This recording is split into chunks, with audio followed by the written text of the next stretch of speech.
और जो पुराने हैं उनसे कुछ शिकायतें हैं। सबसे पहली शिकायत है कि आप लोग टेस्ट नहीं दे रहे हो, पता चला टेस्ट से भाग रहे हो। आज के बाद से देंगे। तो टेस्ट से नहीं भागना है। अब जितना टेस्ट दोगे उतने अपने आप इवैल्यूएट करोगे। शायद मैं अपने टॉपिक के लिए बात कर रहा था हर बार। मेरे क्लास में आने से पहले आप लोगों को एक चीज़ मैं बता दूं कि अगर आपका 500 नंबर आता है, 450 नंबर आता है, तो आपको कंफर्म है कि आपको मिल जाएगा। अब अगर आपका नंबर आ रहा है और मेरिट अगर हाई चली जा रही है कि अब आप 350 नंबर 400 नंबर पाए और मेरिट हाई जाए, तो उसमें हम कुछ नहीं कर सकते। इसके लिए सबसे इम्पोर्टेंट है टेस्ट देना। जो बच्चों का नहीं हुआ लास्ट ईयर, 20 बच्चे 27 बच्चों का सिलेक्शन हुआ, ये नहीं देखो, ये देखो कि 70 में इतने बच्चों का नहीं हुआ, वो यूनाइटेड में पड़े हुए। और उनका सबसे बड़ी प्रॉब्लम थी कि उन्होंने नहीं दिया टेस्ट, और जितने ड्रॉपर हैं वो टेस्ट नहीं दे रहे हो, पूरा साल बर्बाद हो जाएगा फिर से, और कछार की कोई वस्तु मिल जाएगी। इसलिए तो मैं लास्ट क्लास में भी शायद यही कह रहा था कि आप लोग जितने ज़्यादा टेस्ट दोगे, जितने ज़्यादा क्वेश्चंस करोगे, आपके पास एक क्वेश्चन बैंक होना चाहिए।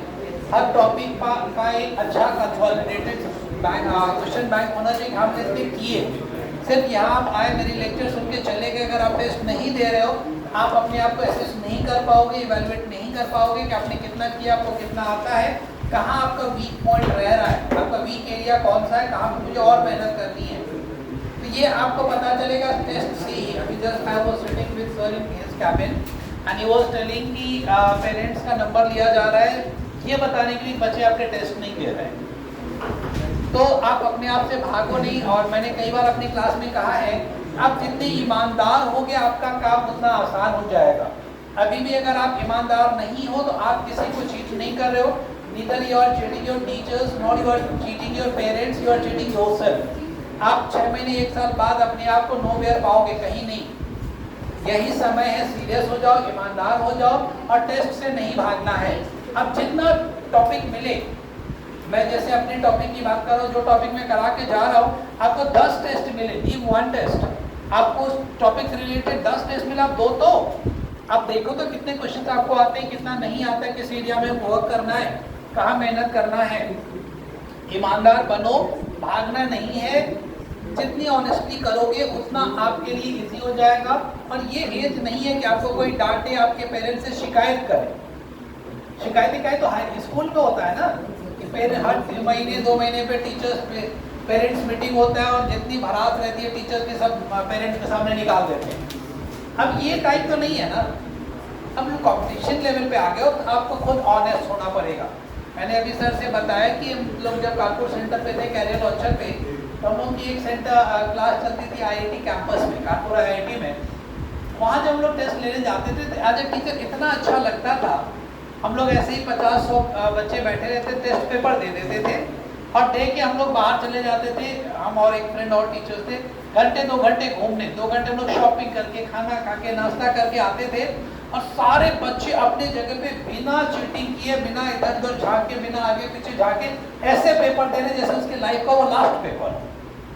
IIT वाले बच्चे, कई बार हम लोगों ने पूछा तुम लोग इधर उधर झाँकते नहीं, चीटिंग नहीं करते, क्या झाँक के क्या होगा, ये हमारा कोई फाइनल एग्जाम हो रही है, हमें तो उसकी तैयारी करनी है। अगर हम यहाँ चीटिंग करेंगे तो किसको चीट करेंगे, आपको थोड़ी चीट। कई बार मैंने बताया, मान लो मेरा टेस्ट यहाँ पे हो रहा है, 50 में 50 नंबर आ जाएंगे, हम आपको कोई नोबेल प्राइज तो नहीं देंगे। आपके 50 में 0 आ जाएंगे तो हम आपको हैंग तो नहीं कर देंगे। आप अपने आप को एसेस करो, अपने आप को इवेलुएट करो, चेक करो कहाँ आप स्टैंड कर रहे हो, कहाँ आपकी वीकनेसेस है, कहाँ आपको और मेहनत करनी है, उसमें मेहनत करो। ये सिंपल सा फंडा है कॉम्पिटिशन का। अपनी गलतियों को समझते हुए, अपनी वीकनेसेस को समझते हुए उस एरिया पे वर्क करना। आप लोगों ने अगर कोई एग्जाम्स दिया होगा कॉम्पिटिशन का तो देखोगे आपका जो सबसे वीक एरिया है आपका, आपको लगेगा सबसे ज़्यादा क्वेश्चन यहीं से आ रहा है। देखा है कोई टेस्ट मॉडल पेपर दिया है तो उस पर मेहनत करनी है आपको, उसे भागना नहीं है। आप कहीं से भाग के नहीं जा सकते, आपको उसी को एवेलुएट करना है, एसेस करना है। जितनी जल्दी अपने वीक एरिया को आप समझ लो उतना आपके लिए अच्छा है। आप उस पर मेहनत करो एंड इम्प्रूव करो। लास्ट टाइम हम लोगों ने डिस्कस क्या किया था, लास्ट संडे को मेरी क्लास नहीं हुई थी, 15 दिन पहले मेरी क्लास हुई थी। G20 डिस्कस किया था करंट में और स्टैटिक में।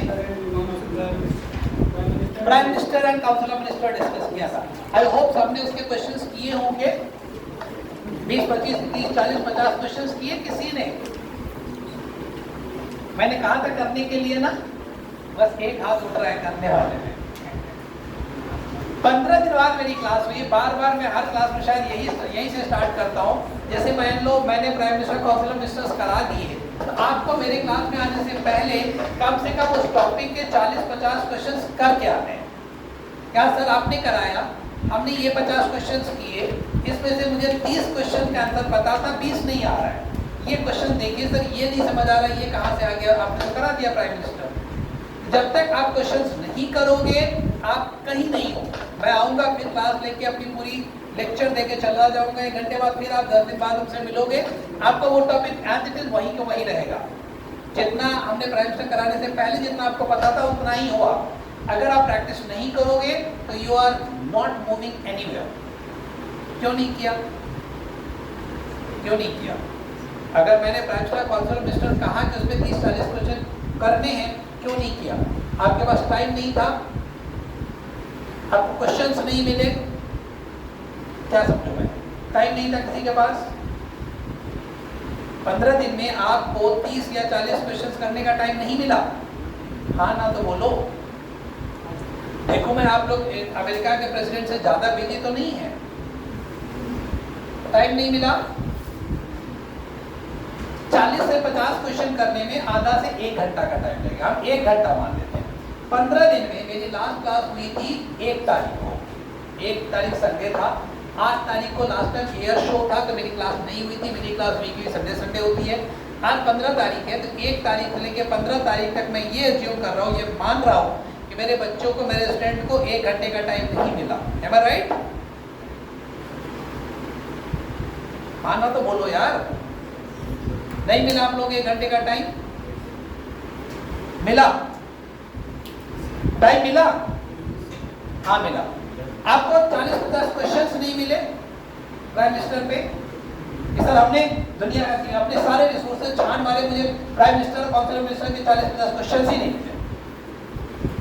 हाँ ना बोलो। नहीं मिला क्वेश्चन आपको, इसलिए आपने नहीं किया। क्या समझो मैं? बदमस्ती? सर ऐसे ही कह रहे थे।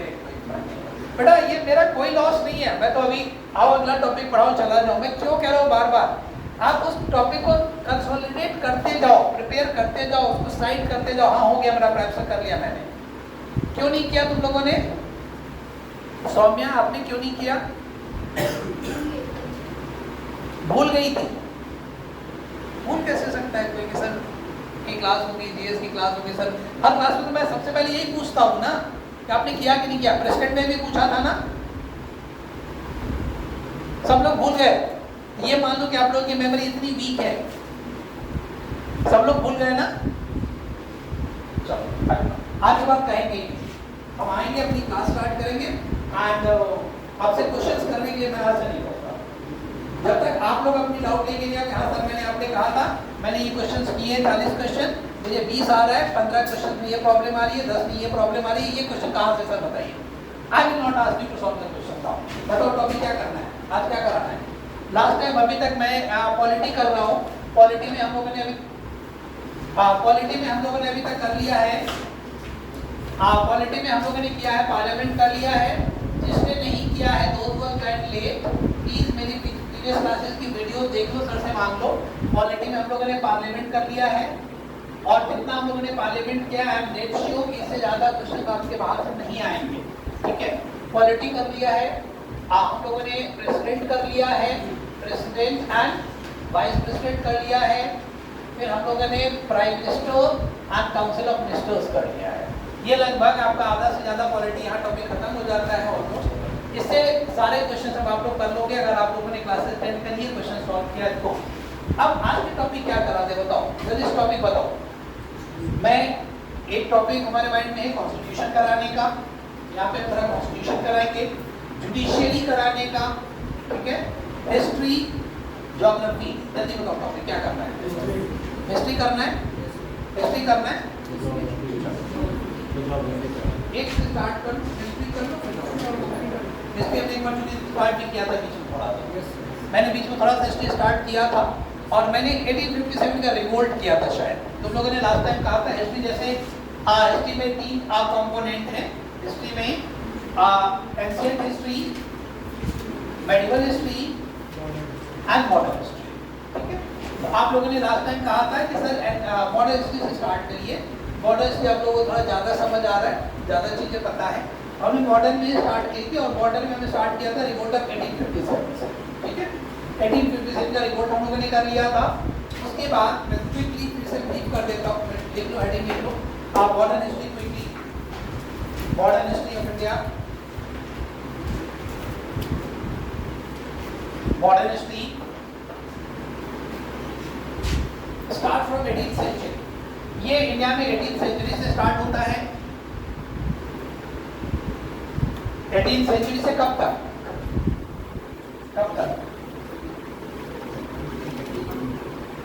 यस, अभी तक कल जो है वो भी हिस्ट्री है। तो 18th सेंचुरी से इसकी स्टार्टिंग मानी जाती है। एक दो जगह आपको थोड़ा डिफरेंसेस मिल सकता है, कोई 17th सेंचुरी मान सकता है 18th century, but 18th century is the ideal. मैं 18th सेंचुरी क्यों मान रहा हूँ? 18th सेंचुरी मानने का मेरा कारण है यहाँ पे मुगल डायनेस्टी खत्म हो जाता है। 1857 में इंडिया में मुगल डायनेस्टी एंड हो जाती है। अब मुगल डायनेस्टी एंड हो जाता है, ठीक। और दूसरा, ब्रिटिश का इंडिया में कंप्लीट कंट्रोल हो जाता है। ठीक है, यहाँ से तो Britishers had complete control in India in 18th century. 1700 के बाद से मैंने 18th सेंचुरी की 2-3 इंसिडेंट आपको बताई थी। 1757, 1764, 1761, ये कुछ इंपॉर्टेंट डेट थे। यहाँ पे बैटल ऑफ प्लासी होता है, यहाँ पे बैटल ऑफ बक्सर होता है और ये थर्ड बैटल ऑफ पानीपत होता है। इन 3 बैटल ने इंडिया की मॉडर्न हिस्ट्री की स्टार्टिंग लगभग करी है। बैटल ऑफ प्लासी में पहली बार ब्रिटिशर्स ने, ईस्ट इंडिया कंपनी ने बंगाल के नवाब को हराया है।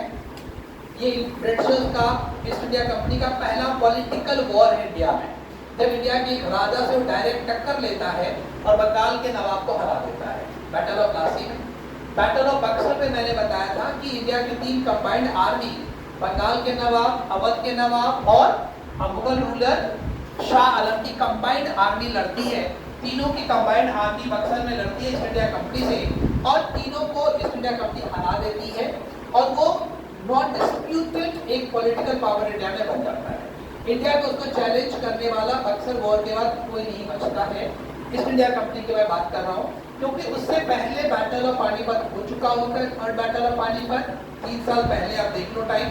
और इसमें इंडिया का जो एक बहुत ही पावरफुल एरिया था, डायनेस्टी की मराठा बुरी तरह हार चुका होता है यहाँ पे, तो मराठा की पावर खत्म और ये इस लड़ाई ने ब्रिटिशर्स को अनडिस्प्यूटेड लीडर बना दिया इंडिया का। तो इंडिया में उनका स्ट्रॉन्ग होल्ड स्टार्ट हो जाता है। At that time I was thinking 18th century should be the ideal beginning of this. और 18th सेंचुरी में आके जब हम 19th सेंचुरी में आते हैं, यहाँ आते आते ब्रिटिशर्स का इंडिया में कंप्लीट कंट्रोल हो जाता है 1857 से। अब जल्दी से 2 लाइन लिख लो। 1757 1757 बैटल ऑफ प्लासी, प्लासी का युद्ध 1757 बैटल ऑफ प्लासी, लिख लिया, बैटल ऑफ प्लासी।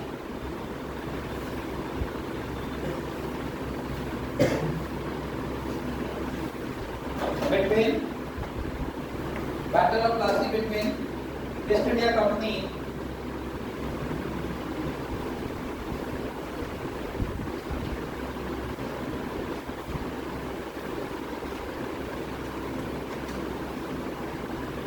and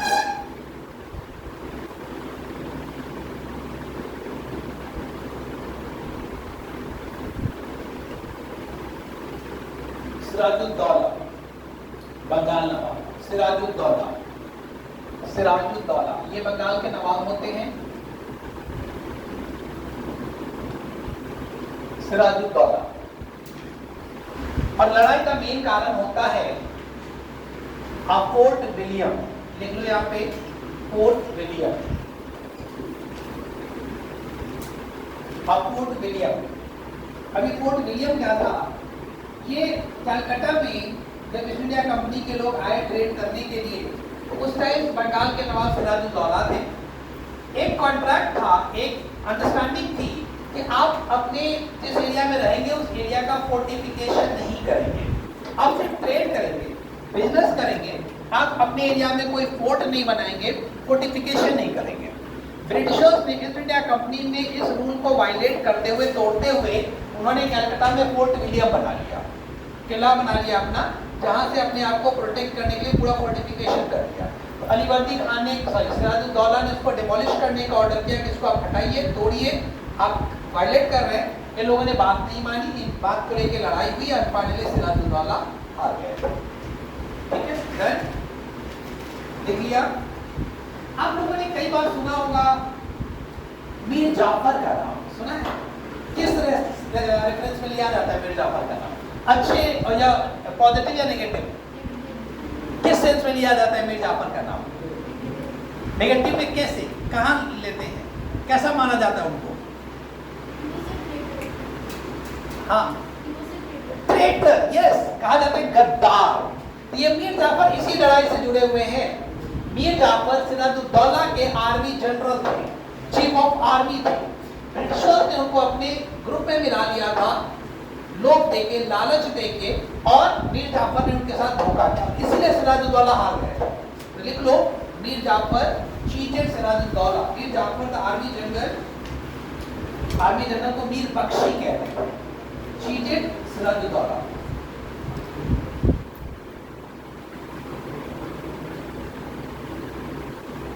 और कॉन्ट्रैक्ट ये था ईस्ट इंडिया कंपनी के साथ कि तुम हमारा साथ दे दो। मीर जाफर से ईस्ट इंडिया कंपनी ने कहा तुम हमारा साथ दे दो, इनको हरा के, इनको नवाब से हटा के हम तुम्हें नवाब बना देंगे। अब आर्मी जनरल है, हर किसी का सपना होता है, इसने डीलिंग कर ली और इसको हराने के बाद अगला नवाब मीर जाफर को ही बनाया गया था। अगला लिखिए, battle of Buxar.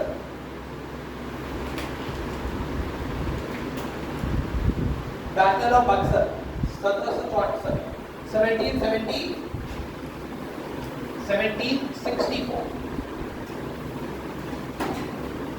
Battle of Buxar.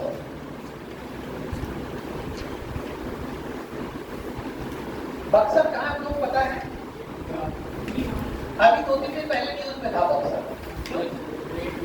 Train delayed हुआ था, नॉर्थ ईस्ट एक्सप्रेस वहां पे डिलेड हुआ था 3-4 दिन पहले। तो बक्सर बिल्कुल यूपी और बिहार के बॉर्डर पे है, जहाँ यूपी खत्म होता है, बिहार स्टार्ट होता है, बॉर्डर एरिया है बक्सर।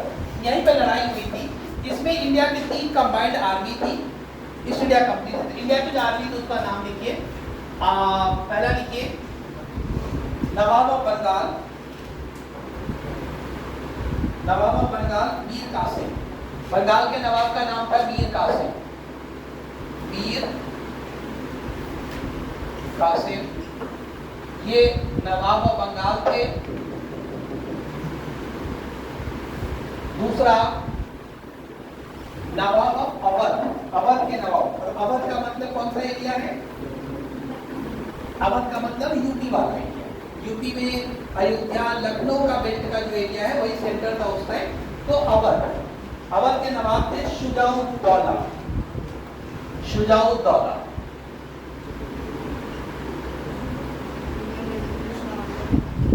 ये अवध के नवाब थे, अवध नवाब Shujauddaula. and Shah Alam II and Shah Alam II। ये कौन थे? ये था मुगल रूलर। इन तीनों की कंबाइंड आर्मी थी, इन तीनों की कंबाइंड आर्मी थी। Mir Qasim nawab of Bengal, Shujauddaula nawab of Awadh and Shah Alam II। Shah Alam II Mughal ruler. इन तीनों की कंबाइंड आर्मी को ईस्ट इंडिया कंपनी ने हरा दिया। अब एक बार जरा ध्यान से सोच के देखो, अगर हम ज्योग्राफिकल एरिया को सोच के देखते हैं तो बंगाल का नवाब का मतलब हो गया आज का वेस्ट बंगाल, वो बंगाल का पार्ट था। आज का बांग्लादेश, बांग्लादेश भी इंडिया में ही था। बंगाल हुआ करता था 1905 से पहले, वो पार्टीशन जब नहीं हुआ था तो कंप्लीट बंगाल प्रोविंस नाम था उसका।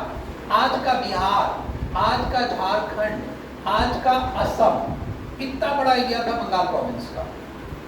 फिर से मैं रिपीट कर रहा हूँ, बंगाल वेस्ट बंगाल जो हमारा है, बांग्लादेश, असम, बिहार, झारखंड, इतना बड़ा एरिया बंगाल का, इतनी बड़ी एरिया को हराया। प्लस यूपी, अवध, अवध मतलब हो गया पूरा यूपी, पूरा उत्तराखंड। अभी स्प्लिट हुआ ना रिसेंटली कुछ टाइम पहले, तो ये यूपी वाले एरिया का रूलर भी हार गया। और शाह आलम II मुगल रूलर था, तो पूरा दिल्ली और राजस्थान वाला एरिया मान लो उनके डोमिनेंस में पहुंच गए। तो ऑन एंड अगर आप देखो तो पूरे नॉर्थ इंडिया को हरा दिया उसने। एक लड़ाई में, बक्सर की लड़ाई में ईस्ट इंडिया कंपनी ने पूरे नॉर्थ इंडिया को एक साथ हरा दिया।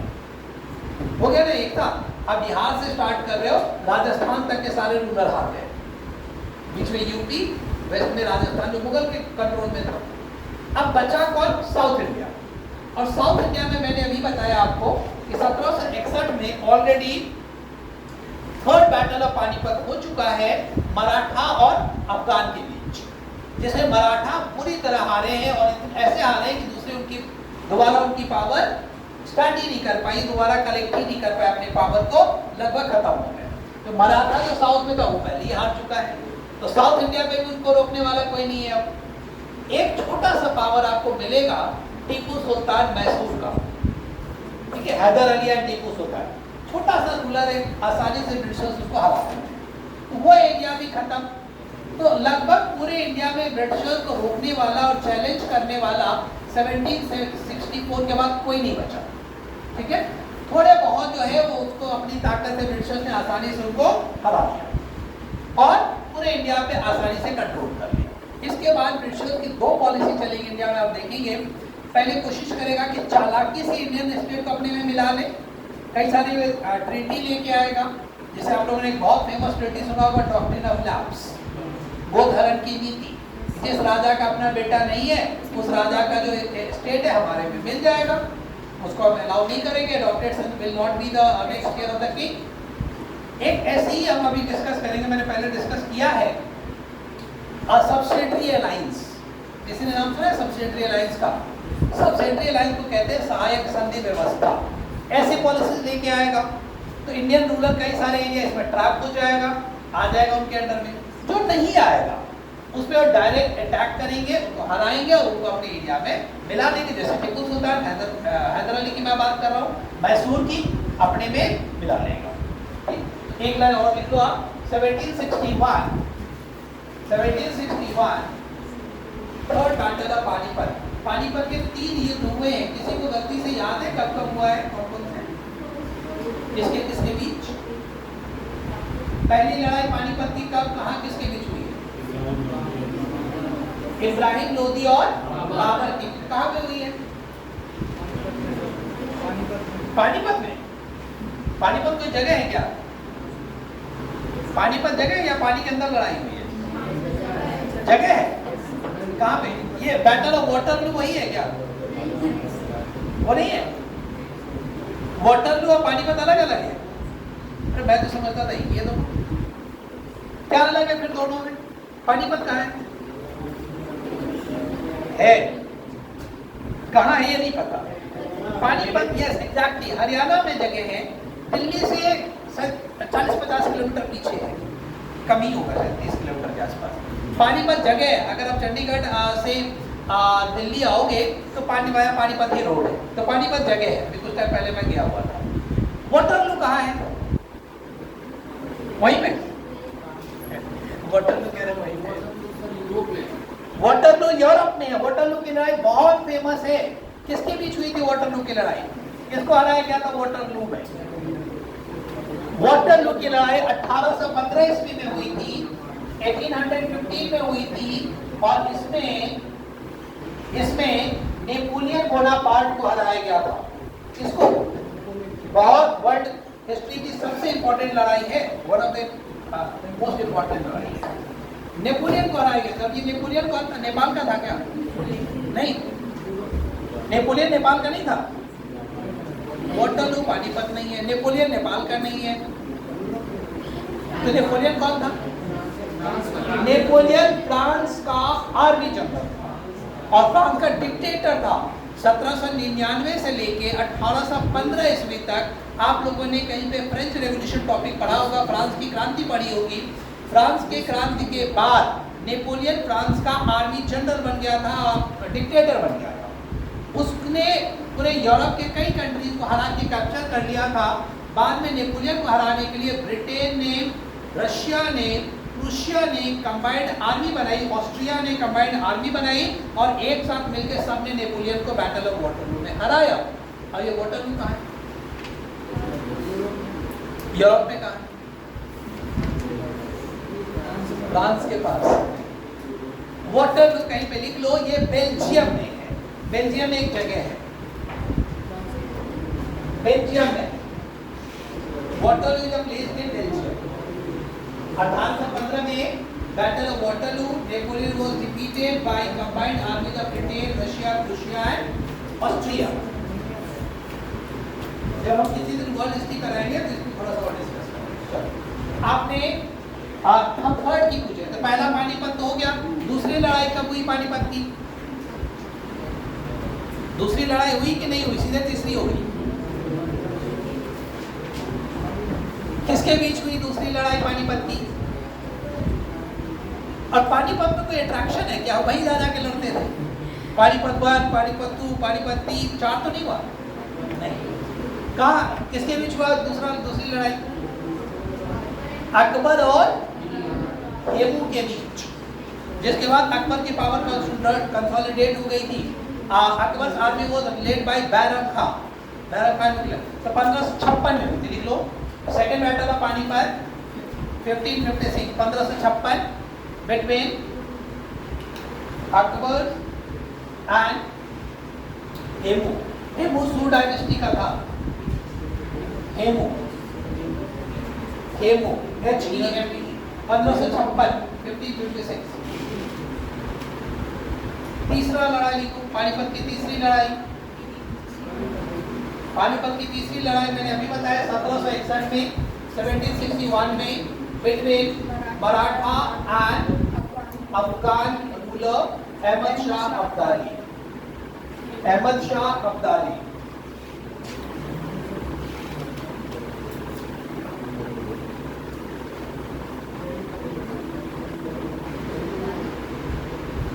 डन हो गया। एक लड़ाई और लिख लो यहीं पे 1763।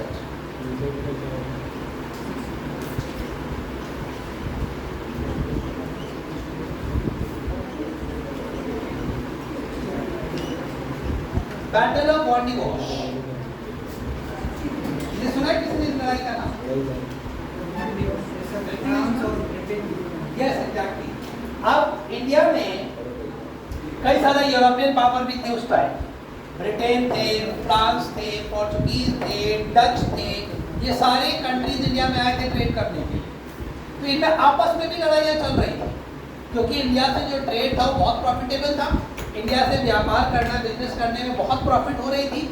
तो ज़्यादा प्रॉफिट को लेके इन चारों में लड़ाइयाँ शुरू हो गई। ब्रिटेन में, फ्रांस में, ब्रिटेन में, फ्रांस में, डच में और पोर्चुगीज में। ब्रिटेन को हो गया। ये डच के लोग कहाँ के लोग होते हैं? डच किनको कहते हैं? डच कहाँ के? ब्रिटेन के लोग तो ब्रिटिश हो गए, फ्रांस के लोग फ्रेंच हो गए। ये पोर्चुगीज कहाँ के होते हैं? पुर्तगाल के होते हैं। ये डच कहाँ के होते हैं? डेनमार्क के।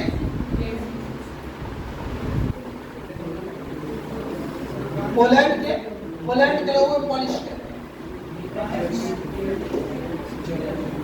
जर्मनी के लोग को जर्मन कहते हैं। डच कहाँ के लोग होते हैं? Yes exactly. डच कहते हैं नीदरलैंड के लोग। नीदरलैंड का ही एक और नाम है। नीदरलैंड के दो नाम हैं, सबने सुना, सबको पता है। Netherland has another name Holland. Holland का नाम सुना है? हॉलैंड, नीदरलैंड एक ही कंट्री। कैपिटल कहाँ है इसकी? नीदरलैंड की। भाई कैपिटल है नीदरलैंड की? है ही नहीं। और नीदरलैंड का नाम मैंने एक बार यूएनओ कराया था, नहीं कराया कभी। यूएनओ में बताया होगा आईसीजे का जो हेडक्वार्टर है वो नीदरलैंड के हेग में है। हेग का नाम सुना है? वो आईसीजे का हेडक्वार्टर है। नीदरलैंड की कैपिटल है एम्स्टर्डम। तो ये देखो, ये 4 यूरोपियन कंट्री थी। सबसे पहले इंडिया आने वाले पोर्चुगीज थे। आप लोगों ने नाम सुना होगा वास्को डी गामा का, सुना है? वास्को डी गामा 1498 में इंडिया आया था, 1498 में इंडिया आया था। कालीकट में, कोवरिन के दरबार में सुना होगा आप लोगों ने। उसके बाद अब कहते हैं कि जो वास्को डी गामा आया था, जो शिप लेके आया था, वो इंडिया के लिए नया सी रूट खोजने के लिए आया था। वो कौन सा आया? वो इंडिया के लिए सी रूट खोजने के लिए आया था।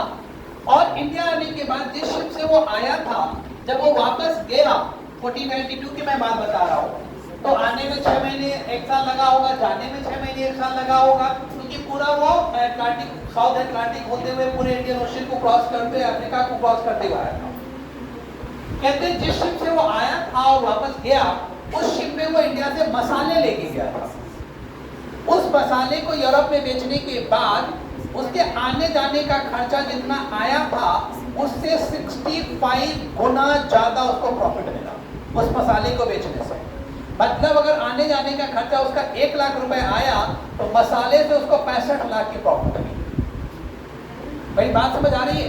इतना ज्यादा प्रॉफिटेबल था इंडिया से ट्रेड करना, व्यापार करना। जब पोर्चुगीज को देखा कि बहुत प्रॉफिट कमा रहे इंडिया से, उसको देखते हुए डच भी आ गए, डच को देखते हुए फ्रेंच आ गए, और फ्रेंच को देखते हुए इंग्लिश आ गए। अब इन चारों में इंडिया में राइवलरी स्टार्ट हो गई, लड़ाइयां स्टार्ट हो गई कि हम अकेले व्यापार करते तो यार ज्यादा प्रॉफिट होता, अभी तो मेरी प्रॉफिट 4 हिस्सों में बट रहा है। इस लड़ाई में फाइनली ये जो डच थे वो यहां से चले गए। कहां चले गए? ये इंडोनेशिया चले गए। कहां चले गए? इंडोनेशिया। जो पोर्चुगीज हैं बहुत ही लिमिटेड एरिया में गोवा के आसपास बच गए। ठीक है, अगर आप आज भी गोवा जाएंगे तो आपको वहां पे बहुत सारे पोर्चुगीज मिलेंगे।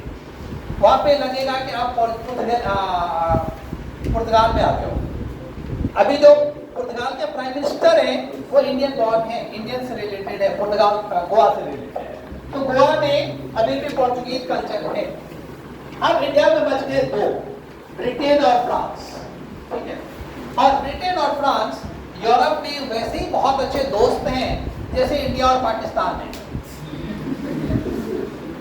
हम लोग बहुत अच्छे दोस्त हैं ना, जैसे हमारे रिश्ते हैं इंडिया पाकिस्तान के, ब्रिटेन भी यूरोप में वैसा ही रिश्ता हमेशा से रहा है ब्रिटेन और फ्रांस की।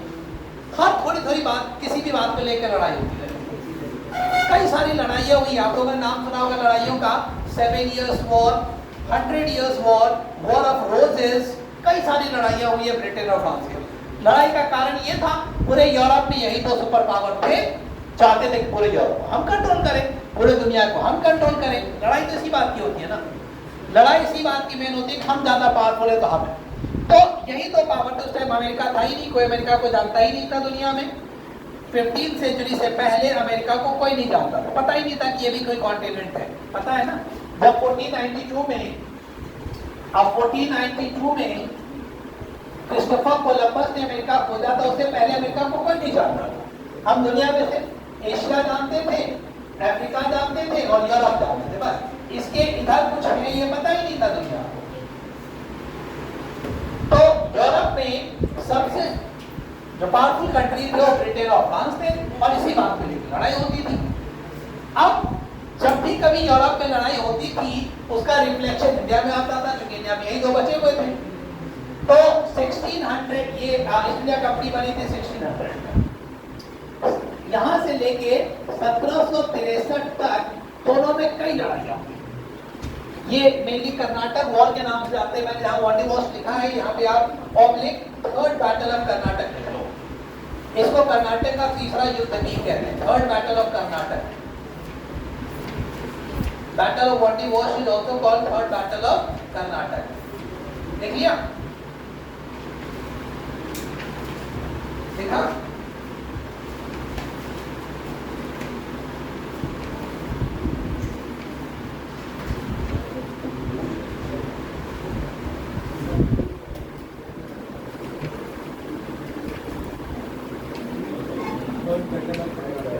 अब फाइनली इन दोनों ने लड़ते लड़ते 3 कर्नाटक वॉर लड़ी। अब तीसरे लड़ाई में फ्रांस इंडिया से बुरी तरह हार गए। ठीक है, अब फ्रांस हार के चलेंगे वापस, या फ्रांस की हार हो गई। अब जो यूरोपियन पावर है उसमें से ब्रिटेन बच गया, यहाँ भी ब्रिटेन बच गया। इंडिया के कई सारे रूलर्स हार चुके हैं ब्रिटेन से। तब ये अनडिस्प्यूटेड इंडिया का लीडर, यहाँ तक समझ आ गया। It was the third battle of Karnataka, or in the battle of Vandi Wash. In the battle of Vandi Wash, British defeated French. British defeated French.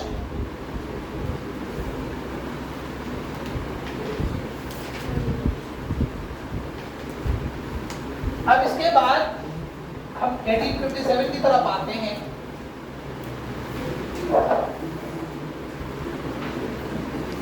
उससे पहले जरा एक दो गवर्नर जनरल का,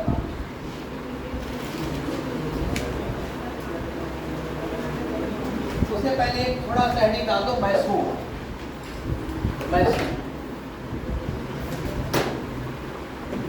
मैसूर कहाँ पे है? कर्नाटक में। कहाँ पे है? कर्नाटक में। मैसूर के राजा थे हैदर अली। कौन थे? हैदर अली। सबसे पहला इंडिपेंडेंट राजा इन्हीं का नाम आता है, हैदर अली। और हैदर अली का बेटा था कौन?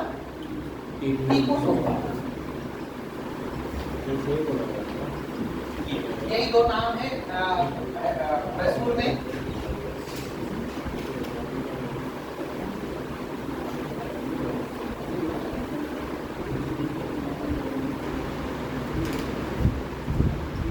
Hyder Ali died in 1781. Hyder Ali died in 1781.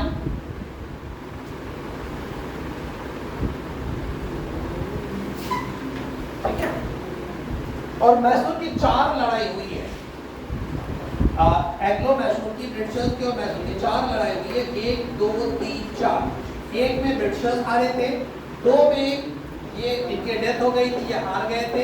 ठीक है, 3 टाई रहा था, 4थे में टीपू सुल्तान की डेथ हो गई। अब सीधे डायरेक्ट चौथा लिख लो। Tipu Sultan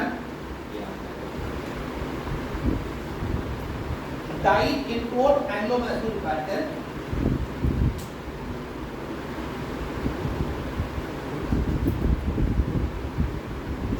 Tipu Sultan died in 1799. 1799.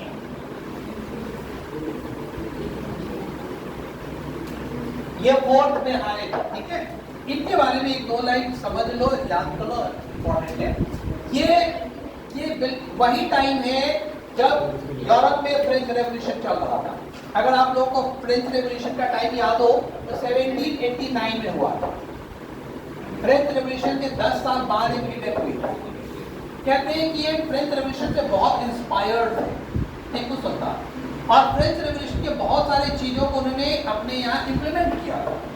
एक तुम लोगों ने नाम सुना होगा जैकोबियन क्लब का। इन्होंने जैकोबियन क्लब यहाँ भी बनाया,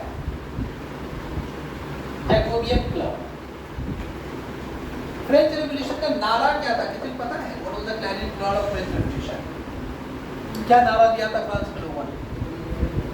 हाँ, यस, अभी हाँ, यही था। बोलो। नहीं, किसी ने भी और कुछ बोला है। हाँ, लिबर्टी, इक्वालिटी, यस, यही था। फ्रेंच रेवोल्यूशन का नारा था इक्वालिटी, लिबर्टी एंड फ्रेटर्निटी। ये नारा था। ये तो इनके लिए कहा जाता है, इन्होंने अपने स्टेट में एक ट्री लगाया जिसका नाम इक्वालिटी ट्री रखा, इक्वालिटी एंड लिबर्टी ट्री रखा। इन्होंने कई सारे फ्रेंच आर्मी को अपने कोर्ट में रखा। अपने आर्मी की ट्रेनिंग फ्रेंच की आर्मी से करवाते थे, जो कि ब्रिटिशर्स को सही नहीं लगता था। ब्रिटिशर्स और फ्रांस की तो लड़ाई चलती थी। लिख लो एक 2 line. He planted a tree of liberty. Tipu Sultan planted a tree of liberty.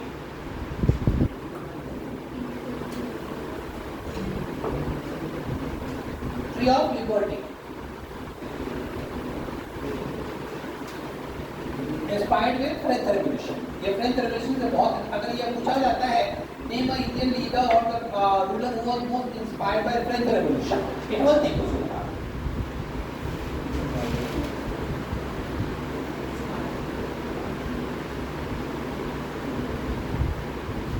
हो गया। अब इसके बाद एक छोटा सा और हेडिंग डाल दो, पंजाब। जरा पंजाब को देख लेते हैं क्या था वहां पे, और फिर आगे चलते हैं। पंजाब में एक बहुत ही इंपॉर्टेंट नाम आप लोगों ने सुना होगा,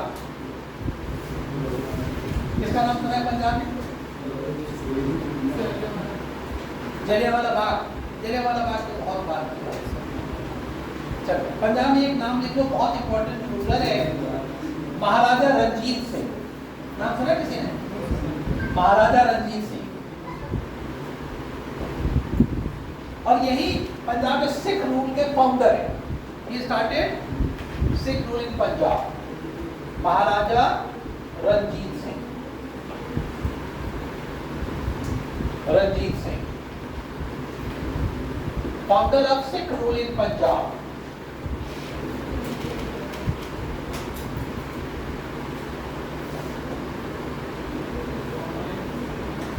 महाराजा Ranjit Singh, founder of Sikh rule in Punjab.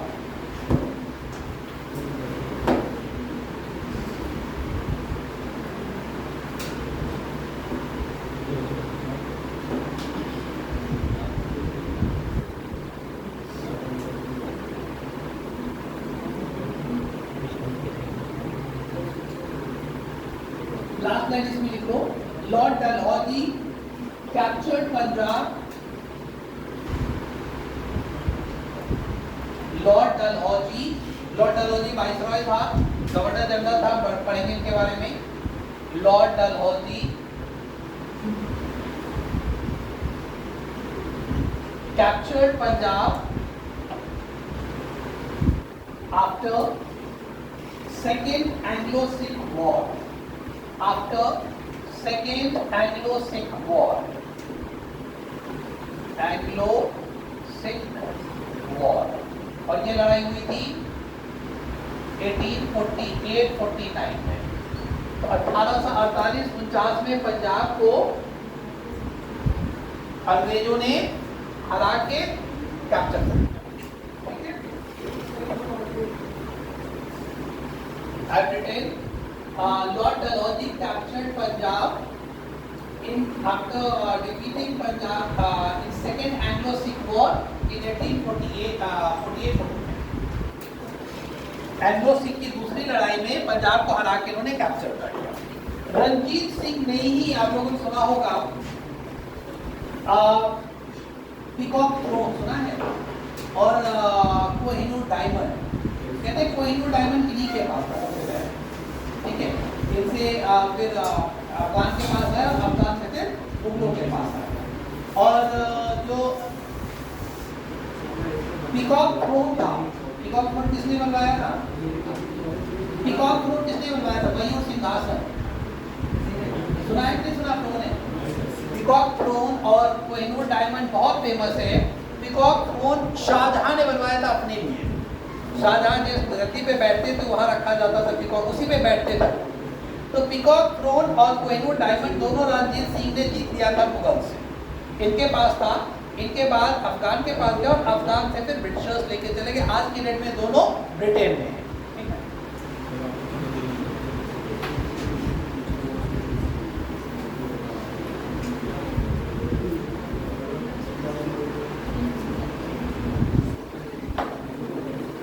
अब एक दो ट्रीटी में बता दूं, फिर हम आगे सीधे डायरेक्ट उसी पे आते हैं। लिख लो हेडिंग, रिवोल्ट ऑफ 1857 की कहानी। Revolt of 1857।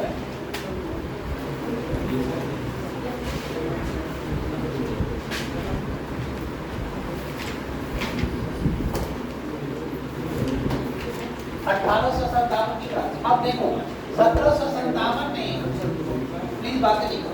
1757 में हम लोगों ने अभी देखा, डिस्कस किया, पहली बार इंडिया के एक रूलर को ब्रिटिशर्स ने हराया और इंडिया को पॉलिटिकली कैप्चर करने लगे।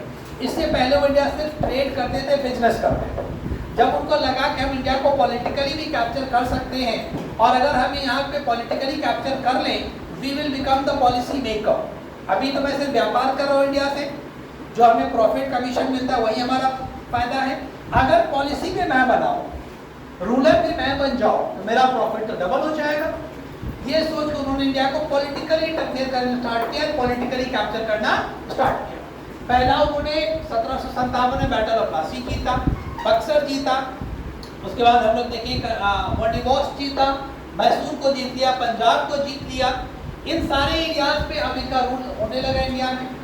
100 साल के बाद जब इनके रूल का लगभग एग्जैक्ट 100 साल हो गया, लोगों ने देखा, इंडियंस ने देखा और कंपेयर किया कि हम जब इंडियन रूलर हम पे रूल कर रहे थे तब और जब ब्रिटिशर्स रूल कर रहे हैं तब बहुत अंतर है। लोगों में बहुत नाराजगी आ गई, बहुत गुस्से में लोग थे, हर कोई नाराज था ब्रिटिशर्स से। और उस नाराजगी का रिजल्ट ये हुआ कि 1857 में लोगों ने एक साथ रिवोल्ट कर दिया ब्रिटिशर्स। उससे पहले भी कई रिवोल्ट हुए हैं, लेकिन वो छोटे छोटे अलग अलग एरियाज में अलग अलग पॉकेट्स में होते थे, ब्रिटिशर्स को आसानी से दबा देते थे। पहला कंसोलिडेटेड एंड स्ट्रॉन्ग रिवोल्ट 1857 में हुआ। ठीक है, अब इस रिवोल्ट के कारण क्या थे, क्यों हुआ रिवोल्ट? इसके कई कारण थे और हम लोग क्विकली इसको डिस्कस कर लेते हैं। एक है पॉलिटिकल कारण, पॉलिटिकल कारण है, दूसरा है इकोनॉमिक कारण, तीसरा है सोशल एंड रिलीजियस कारण, सोशल एंड रिलीजियस कॉजेस, अगला है मिलिट्री कॉजेस और इसी में है इमीडिएट कॉजेस। ये अलग अलग कारण हैं 1857 की लड़ाई के। ठीक है, पहला मैं कुछ बता दूं, पॉलिटिकल कारण में दो तीन है, देख लो। पहला पॉलिटिकल कारण है सब्सिडियरी अलायंस। पहला लिख लो, सब्सिडियरी अलायंस।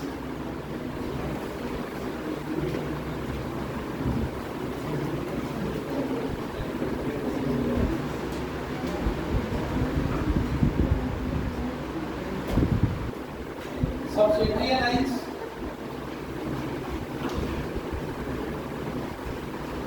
दिखा है?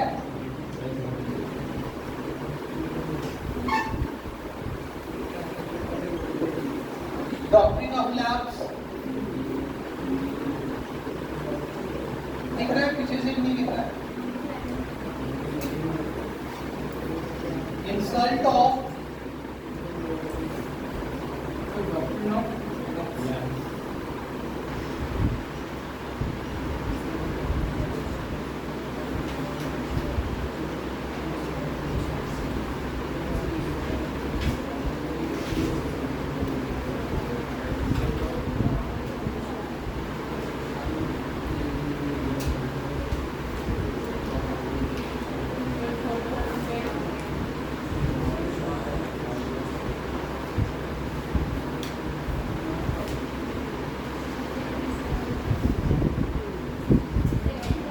पहला आपने लिखा सब्सिडियरी अलायंस, दूसरा लिखा है डॉक्ट्रिन ऑफ लैप्स, तीसरा आपने लिखा है insult of Bahadur Shah Zafar and नाना साहब, एंड चौथा है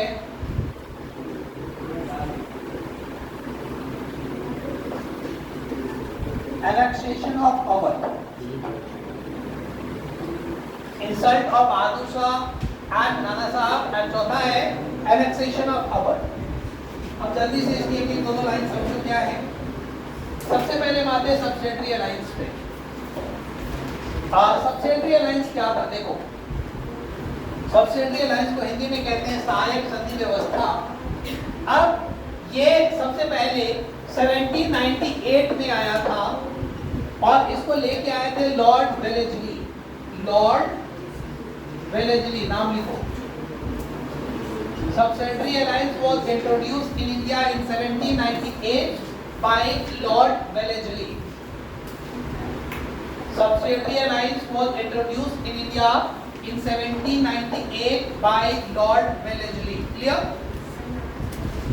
कौन लेके आया था इंडिया में? ये इंडिया के वाइसरॉय बन के आए थे, गवर्नर जनरल थे और यही इसको इंट्रोड्यूस किया। अब इसमें था क्या?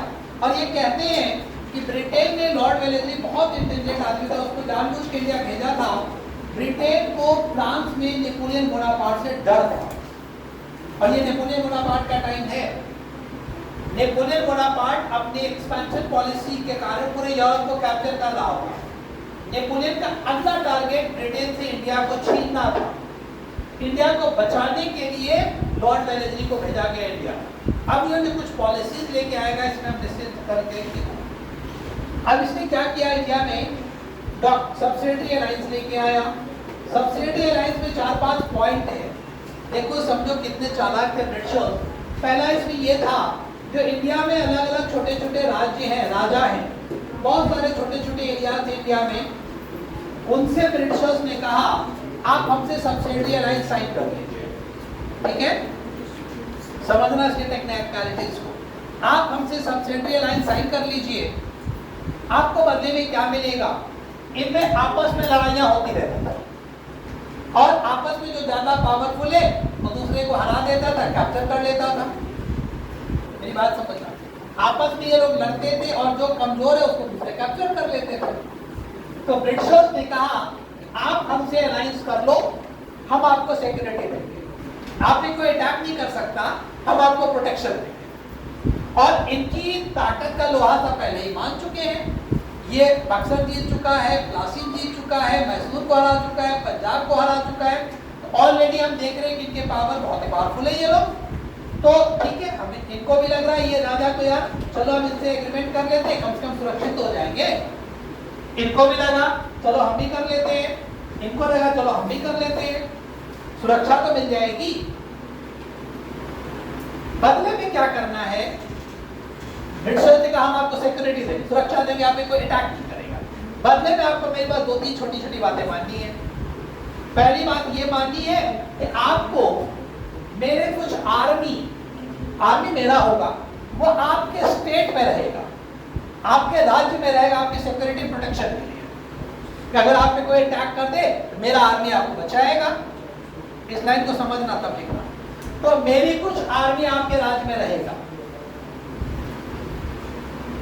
अगर आप मेरे आर्मी को अपने राज्य में नहीं रखना चाहते हैं तो मुझे उस आर्मी का खर्चा देना चाहिए। मान लो यहां पे कहा कि 5000 आर्मी रखना है, मेरा 5000 आर्मी आपके यहाँ रहेगा, आप उसका खर्चा दे दीजिए, सैलरी दे दीजिए, आपका रहेगा और आपकी सुरक्षा करेगा। अगर आप उस 5000 आर्मी को अपने राज्य में नहीं देना चाहते हैं तो आप मुझे उस 5000 आर्मी का खर्चा दे दीजिए। राजा ने कहा ठीक है, तो अपनी आर्मी भी रखते हैं, 5000 आर्मी का खर्चा दे देंगे या अपने राज्य में रख लेंगे। अब ये राजा तैयार हो गया, मान लो ये तैयार हो गया, ये तैयार हो गया, हम 3 ही मान लेते हैं। तो 5000 आर्मी यहाँ, 5000 अगर आर्मी मान लेते हैं यहाँ, 5000 आर्मी यहाँ, 15000 आर्मी हो गई। ब्रिटिशर्स का खर्चा कितना हुआ इस 15000 आर्मी पे? 1 भी रुपए नहीं, खर्चा तो इंडियन राजा देगा। और वो आर्मी बात किसकी मानेगी? ब्रिटिशर्स की। कितनी बड़ी चालाकी थी कि बिना 1 रुपए खर्चा किए इंडिया में 50,000 आर्मी ब्रिटिशर्स की तैयार हो गई। और ये आर्मी 1857 की लड़ाई में ब्रिटिशर्स की हेल्प करेगा, लड़ाई को दबाने में, क्योंकि ऑर्डर तो उनका मानना है, पैसा 1 रुपए खर्चा नहीं। चालाकी समझ आ रही है? एक दूसरा पॉइंट ये था, मेरे एक ऑफिसर को आप अपने दरबार में रहने देंगे, मेरा एक ऑफिसर आपके दरबार में रहेगा। राजा ने सोचा कि हजारों रहते हैं दरबार में, कई सारे मंत्री रहते हैं, खाते पीते, एक मंत्री रह जाए क्या फर्क पड़ेगा, कोई बात नहीं, हाँ ठीक है मान लेंगे। अब कितना बड़ा डेंजरस था ये, देखो डेंजर था। ये जो ऑफिसर यहाँ दरबार में बैठा है वो सीआईडी का काम करने लगा ब्रिटिशर्स के लिए। राजा की सारी हरकतें, सारी एक्टिविटीज, क्या हो रहा है, कौन आ रहा है, कहाँ जा रहा है, कौन सी बातें हो रही है, सब किसको इंफॉर्मेशन देने लगा? ब्रिटिशर्स। इसका नाम कभी कोई पूछा जाता है, इसको कहा गया रेजिडेंट। मेरा एक रेजिडेंट रहेगा आपके कोर्ट में। तो इसका मतलब है कि राजाओं की इंटरनल पॉलिसी ब्रिटिशर्स को पता चलने लगी। ये बात समझ आ गई। तीसरा पॉइंट ये था कि आप किसी दूसरे राजा से एग्रीमेंट नहीं करेंगे और ना ही किसी फॉरेनर से एग्रीमेंट करेंगे बिना मेरी इजाजत के। अगर आपने मेरे साथ सहायक संघ व्यवस्था साइन कर लिया है he will not do any agreement with other ruler or any outsider. Outside में इनको डर था कि फ्रांस वाले से ये लोग एग्रीमेंट ना कर लें, जैसे टीपू सुल्तान फ्रांस से मिला हुआ था। तो फ्रांस को रोकने के लिए आप कोई एक्सटर्नल एग्रीमेंट नहीं करेंगे किसी से बिना मेरी इजाजत। इससे क्या हो गया, अदर ठीक है नहीं करेंगे। इससे क्या हो गया, राजा का एक्सटर्नल पॉलिसी ब्रिटिशर्स के हाथ में आ गया। इंटरनल पॉलिसी आ गया, सिक्योरिटी आ गया, एक्सटर्नल पॉलिसी आ गया, बचा क्या? तो सारी चीजें बिना 1 रुपए खर्च किए इंडिया के सारे रूलर इनके अंडर आ गए जिसने इस एग्रीमेंट को साइन किया। आपको सब्सिडियरी अलायंस के पॉइंट समझ आ गए? इसमें आप लिख लो, पहला इंडियन स्टेट जिसने सब्सिडियरी अलायंस साइन किया था उसका नाम पूछा जाता है। The first Indian state to sign the subsidiary alliance was, यदि पता है कौन सा स्टेट था? हैदराबाद।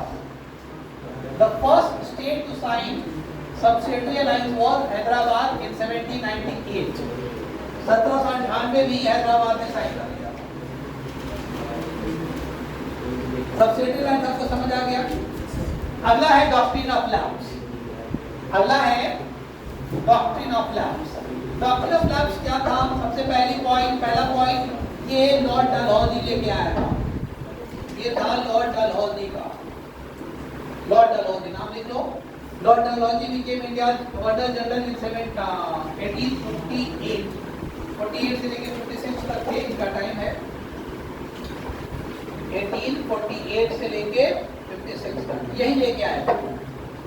इसमें था क्या डॉक्ट्रिन ऑफ लैप्स में, अगर किसी इंडियन राजा का अपना बेटा नहीं है तो वो अगर बेटा को अडॉप्ट करेगा तो अडॉप्टेड बेटा उसका सारा रिलीजियस राइट तो कर सकता है लेकिन पॉलिटिकल हेयर नहीं बनेगा, पॉलिटिकल सक्सेसर नहीं बनेगा। मतलब उसके बेटे को उसका राज्य नहीं मिलेगा। वो राज्य कहाँ चला जाएगा? लैप्स कर जाएगा ईस्ट इंडिया कंपनी में। That state will become the part of East India company. आप बेटा अडॉप्ट कर सकते हैं, वो आपको लास्ट राइट या रिलीजियस राइट आपका परफॉर्म करेगा लेकिन अगला राजा नहीं बनेगा। उस टाइम इंडिया में बहुत सारे ऐसे राजा थे जिनका अपना बेटा नहीं था और उन्होंने बेटा को अडॉप्ट किया था। इस पॉलिसी से वो सारे लोग नाराज हुए। इसी में झांसी की रानी थी, अगर आप लोग याद करो, झांसी की रानी, उनका अपना बेटा नहीं था, बेटा था बट डेथ हो गई थी। तो she also became agree with this, उनके हस्बैंड की भी डेथ हो गई थी। तो she got very furious with the policy and decided to live. लिख लो, डॉक्ट्रिन ऑफ लैप्स में कौन कौन से स्टेट इंडिया के कैप्चर किए गए थे ये पूछा जाता है। सतारा, नागपुर, झांसी, संबलपुर। सतारा, नागपुर, झांसी, सतारा, नागपुर, झांसी,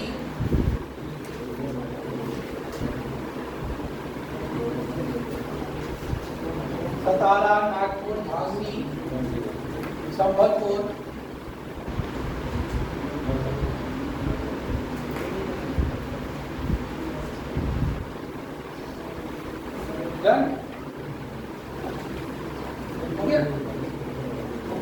अब इसके बाद एक और पॉलिटिकल कारण में आप लोगों ने लिखा था, आप लोगों ने एक और पॉलिटिकल कारण लिखा था, इंसल्ट ऑफ बहादुर शाह लिखा था।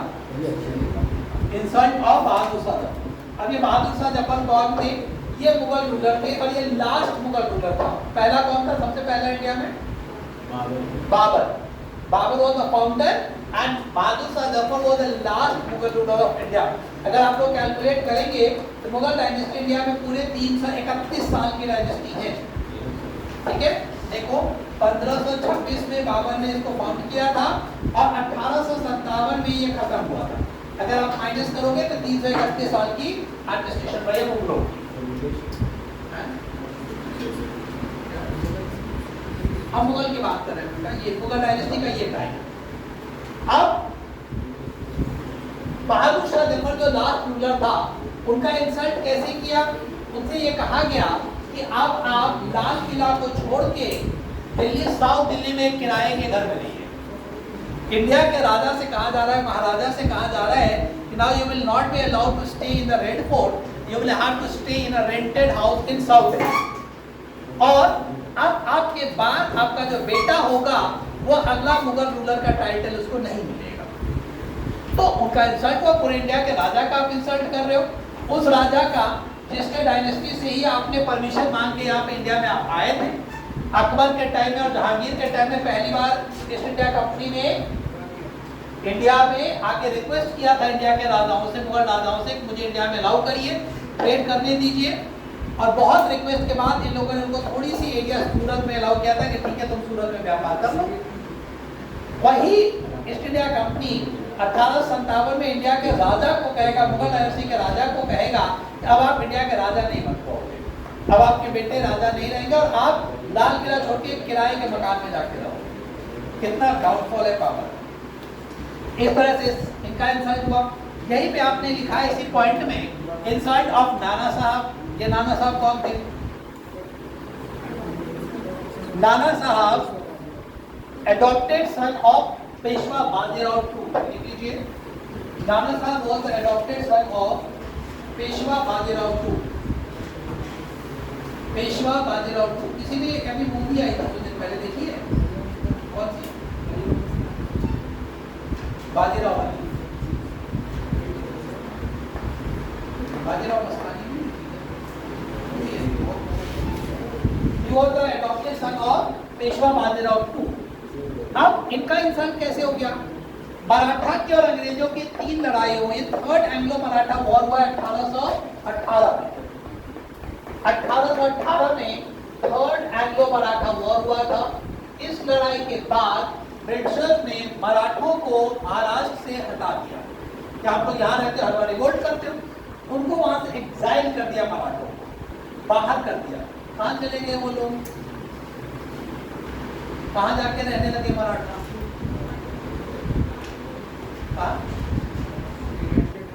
प्रयागराज, कानपुर। हाँ, कानपुर। तो नाना साहब कानपुर आ गए और तब से नाना साहब को उन्होंने पेंशन देना स्टार्ट किया।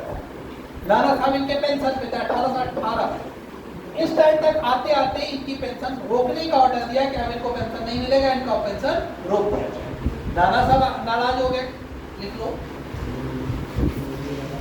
नाना साहब पेंशन वॉज स्टॉप। इससे वो नाराज हो गए। उन्होंने डिसाइड किया कि हम लड़ेंगे ब्रिटिशर्स से और कहते हैं कि नाना साहब ने अपनी पूरी प्रॉपर्टी, बहुत सारे धन संपत्ति सब लगा दिया था ब्रिटिशर्स के खिलाफ रिवोल्ट। बहुत अच्छे से ऑर्गेनाइज किया। Nana Sahab was angry because his pension was stopped. Nana Sahab was angry because his pension was stopped. देखिए, लास्ट पॉइंट इसमें आप लोगों ने लिखा है annexation of अवध। इसमें लिख लो, Awadh was captured in 1856 on the pretext of, Awadh was captured in 1856 on the pretext of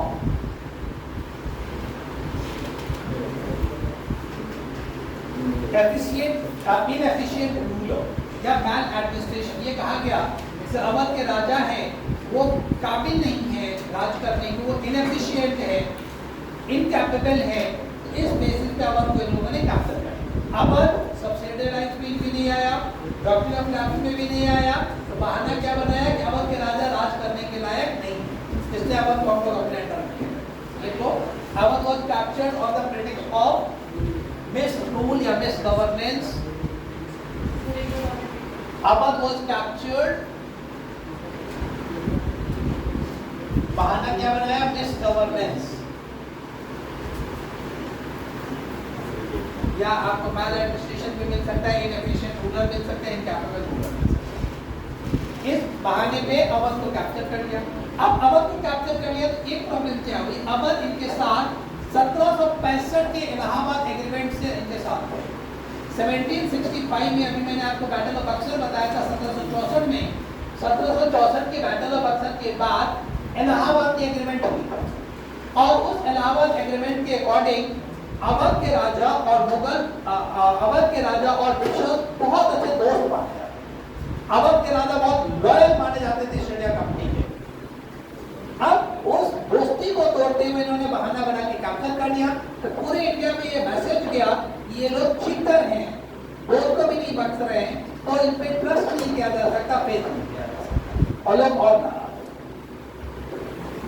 next, अच्छा उस टाइम अवध के राजा कौन थे? 1857 में क्रांति को लीड किया था बेगम हजरत महल ने। लखनऊ की जो लीडर थी वो बेगम हजरत महल थी, और उसके ब्रदर जिनको इन्होंने डिपोज किया था वो थे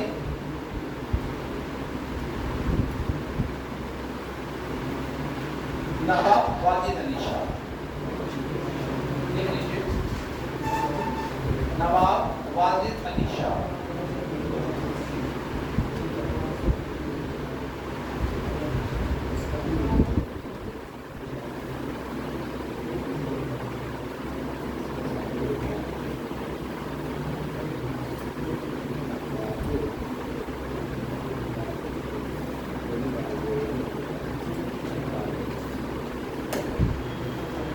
लिख लिया?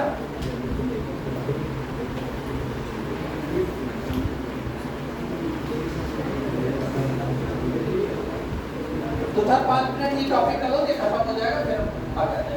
अब जल्दी से इसमें आप इकोनॉमिक कोऑर्डिनेशन लिखाने का ध्यान से सुन लो। इसमें हुआ क्या, इंडिया में लैंड रेवेन्यू को बढ़ा दिया था इन लोगों ने, ज्यादा टैक्स चाहिए, ज्यादा पैसे चाहिए, किसान लोग नाराज हो गए इनसे। इंडिया में इन्होंने टेक्सटाइल इंडस्ट्री को बर्बाद कर दिया। हमारे यहाँ हर घर में लोग हाथ के कपड़े बना के बेचते थे बाजार में, जानबूझ के ब्रिटिशर्स ने बर्बाद कर दिया ताकि ब्रिटेन के फैक्ट्री में बने हुए कपड़े ला के इंडिया में हम बेचें और इंडिया से हम रॉ मटेरियल लेके जाए। ठीक है, कच्चा माल लेके जाते थे, उसको ब्रिटेन के फैक्ट्री में बनाते थे, हमारे यहाँ ला के बेचते थे। तो जानबूझ के ऐसी पॉलिसी बनाई, हमारे यहाँ कॉटेज इंडस्ट्री बर्बाद हो गया। इंडिया में इकोनॉमिकली लोग परेशान थे, बहुत बेरोजगारी थी, महंगाई थी, खाना नहीं मिल रहा था लोगों को, दिन रात मेहनत करने के बाद भी लोग परेशान थे। अब आते सोशल एंड रिलीजियस कॉजेज में, इसमें आप सब ने सुना होगा ब्रिटिशर्स ने सती को बैन कर दिया था। तो लिख लो कहीं पे, Britishers ban sati, banning of sati, sati को बैन करना। और जो बैन किया था उसका नाम लिख लो, Lord William Bentinck. Lord William Bentinck, Lord William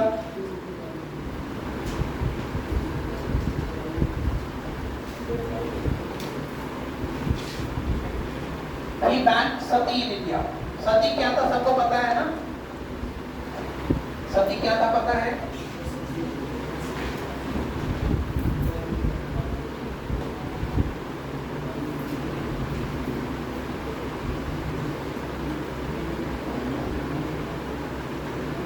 अब सती क्या था सबको पता है कि नहीं पता है? क्या होता है सती?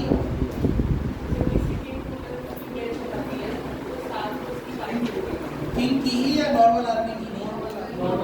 नॉर्मल आदमी की। यस, एग्जैक्टली यही होता है। सती में क्या होता था, जब हस्बैंड की डेथ हो जाती थी तो साथ में वाइफ को भी जिंदा जला दिया जाता था। क्लियर? हस्बैंड की डेथ हो गई, वाइफ को भी जिंदा जला दिया। क्या इसका उल्टा भी होता था कि वाइफ की डेथ हो जाए तो हस्बैंड को भी जला दो? हस्बैंड को नहीं जला दो,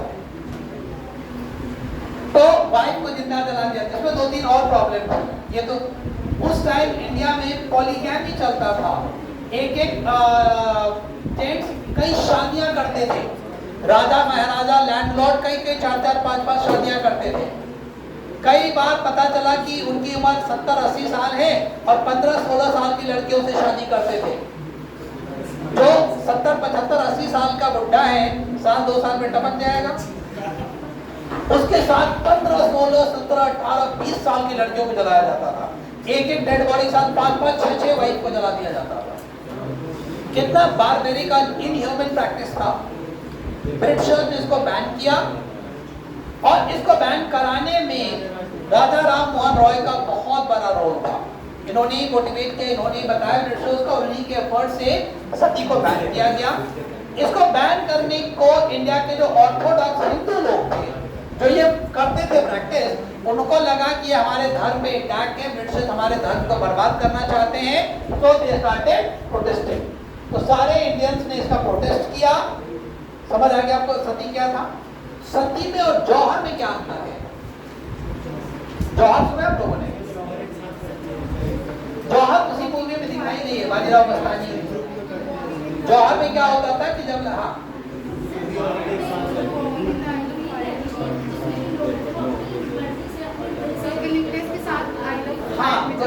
यही था कि जब उनको लगता था लेडीज को कि उनके हस्बैंड हारने वाले हैं, instead of getting captured by the enemies, कि दुश्मन के हाथ में पड़ने से और दुश्मन कई तरह से टॉर्चर करेगा, तो वो एक कम्युनिटी फायर बनाते थे और उसमें एक साथ सुसाइड कर देते थे, आग में कूद के अपनी जान दे देती थी जो। तो यहाँ पे सती को बैन किया गया, इसको इंडियन लोगों ने ऑफेंड माना एंड दे बिकेम एंटी। यही में एक रिलीजियस कन्वर्जन, बहुत ज्यादा रिलीजियस कन्वर्जन चल रहा था इंडिया में उस टाइम। बहुत सारे क्रिश्चियन मिशनरीज इंडिया में एक्टिव थे और वो इंडिया में हिंदू मुसलमानों को धर्म परिवर्तन में लगता इन्वॉल्व थे। They were changing their religion, religious conversion बहुत बड़ा कारण था, रिलीजियस कन्वर्जन। रिलीजियस कन्वर्जन, क्या रिलीजियस कन्वर्जन आज भी होता है क्या? धर्म परिवर्तन आज भी होता है, कराया जाता है, आज भी बहुत ज्यादा चल रहा है धर्म परिवर्तन। धर्म परिवर्तन से 2-3 बात का रिलेटेड सुना होगा आप लोगों ने, घर वापसी सुना है? हाँ सर सुने हैं। क्या होता है घर वापसी? घर वापसी हो जाती है, चला जाए जैसे हिंदू लड़का है मुस्लिम लड़की शादी में लेता है, मुस्लिम लड़की हिंदू बन जाएगी तो घर वापसी। हाँ, धर्म चेंज करने के बाद वापस फिर से अपने धर्म में वहां जाना घर वापसी आता है। आजकल एक बहुत कॉमन टर्म चल रहा है लव जिहाद, सुना है? हाँ, लव जिहाद भी यही है कि धर्म के नाम पे दूसरे को ट्रैप करना, लड़के लड़की को फंसाना और बाद में उसका धर्म परिवर्तन करा के शादी करना, बाद में चीजें। तो नेक्स्ट सोशल रिलीजियस के बाद इसमें आपको 2-3 टर्म और मिलेंगे, हम नहीं बता रहे आपको अलग से। रेलवे का आना, टेलीग्राफ का आना, इंग्लिश का आना, इन सारी चीजों ने बहुत बड़ा रोल प्ले किया था 1857। लास्ट हम आते हैं इस पे, इसमें सबसे पहले इंपॉर्टेंट एक ही चीजें लिख लो, Enfield rifle, introduction of Enfield rifle. एक नया राइफल आया था आर्मी में जो इमीडिएट कॉज भी है, मिलिट्री कॉज भी है, एनफील्ड राइफल। उस राइफल की क्या खासियत थी? एनफील्ड राइफल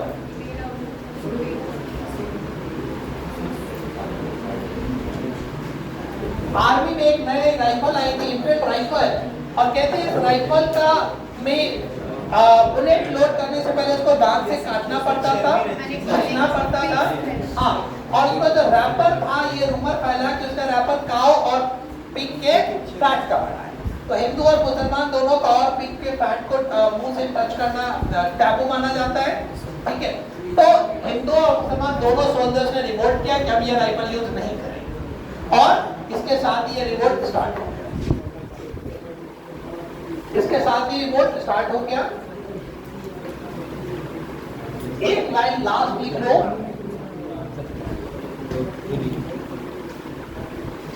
रिवोल्ट का बहुत डिटेल अंदर हम नहीं बता रहे आपको, ठीक है? रिवोल्ट का अंजाम क्या हुआ? 1-2 साल के स्ट्रगल के बाद ब्रिटिशर्स ने इस रिवोल्ट को सप्रेस कर दिया, दबा दिया।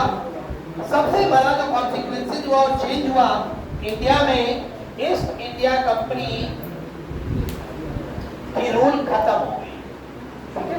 तो लिख लो, after 1857 the rule of East India company in India came to an end. जो ईस्ट इंडिया कंपनी 1600 में बना था और लगभग 1600 से इंडिया में था, वो 1857 में आके उस कंपनी का रोल इंडिया में खत्म। The rule of East India company came to an end. तो फिर किसका रूल आ गया? ब्रिटिश गवर्नमेंट का रूल आ गया। India came directly under British crown, देख लो, India came directly under British crown. अभी तक हमको एक कंपनी रूल कर रही थी, हम एक कंपनी के अंडर में थे, अब हम किसके अंडर में आ गए? एक क्राउन, ब्रिटिश गवर्नमेंट के अंडर में, ठीक है? और ब्रिटिश क्राउन के ये पूरा सिस्टम बना, देखो, ब्रिटिश क्राउन के अंडर एक पोस्ट बनाया गया इंडिया को चलाने के लिए, जिसका नाम रखा गया secretary of state, secretary of state for India. ये पोस्ट बनाया गया, इनके अंडर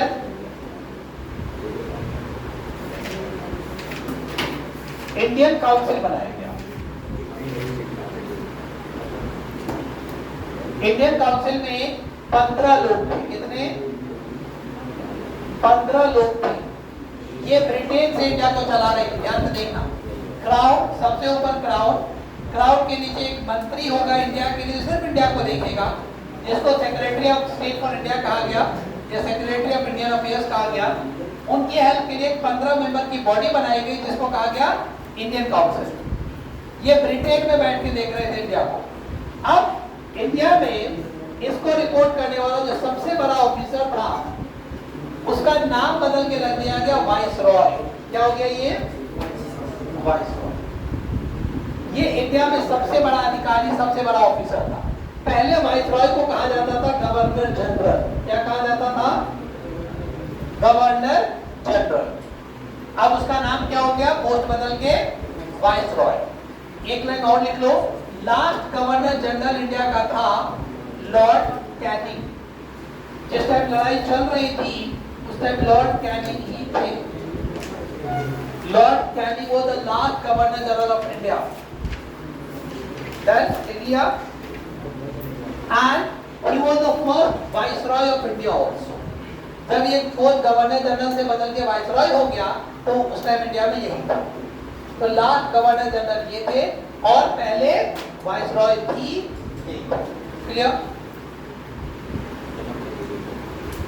हाँ, विद दिस आज हिस्ट्री को रोक रहा हूँ। थोड़ी देर करेंट कर लो, करोगे कि करके? थोड़ी देर 10 मिनट करेंट करो। क्या? इस्राइल फिलिस्तीन की लड़ाई।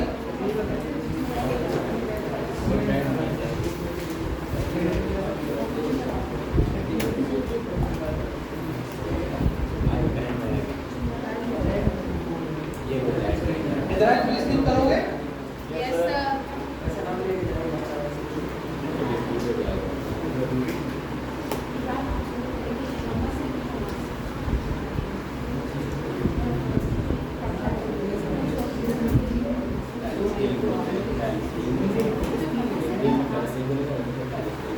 हेडिंग डालो, इजराइल फिलिस्तीन कंट्रोवर्सी। इजराइल फिलिस्तीन कंट्रोवर्सी।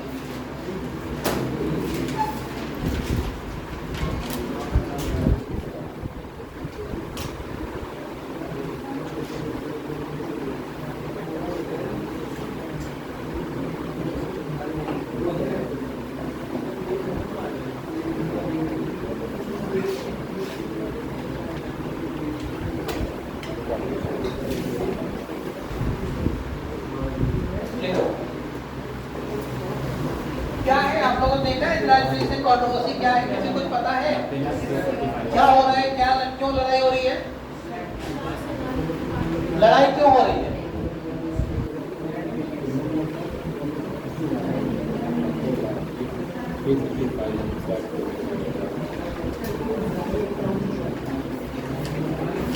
दोनों की लड़ाई का मेन कारण क्या है?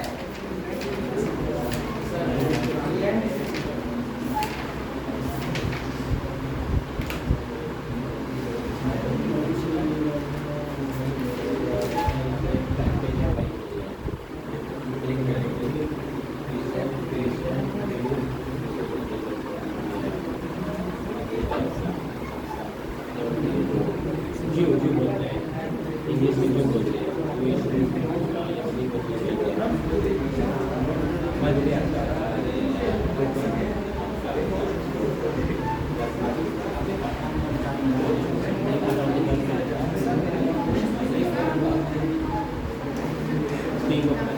आदि को जल्दी सीखो तो before First World War, before First World War का टाइम क्या है? 1914 से 18। Before First World War, Middle East region including the Ottoman Syria, Middle East. Before First World War, Middle East region में ही है ये। Middle East region was under Ottoman Empire। ये Ottoman Empire का area था। Ottoman Empire और Ottoman Empire rule करती थी Turkey से। Ottoman Empire और और लगभग 400 साल तक एग्जैक्टली अगर मैं आपको बताऊं तो 1453 से 1914-18 तक ये पूरा एरिया ऑटोमन एम्पायर के कंट्रोल में रहा। ऑटोमन एम्पायर के रूलर खलीफा होते थे, मुस्लिम रिलीजियस हेड होते थे, अगर आपको पता हो। फर्स्ट वर्ल्ड वॉर के बाद ऑटोमन एम्पायर से ये एरिया आ गया ब्रिटेन के अंदर में। किसके अंदर में? ब्रिटेन में। तो लिखो एक 1917 में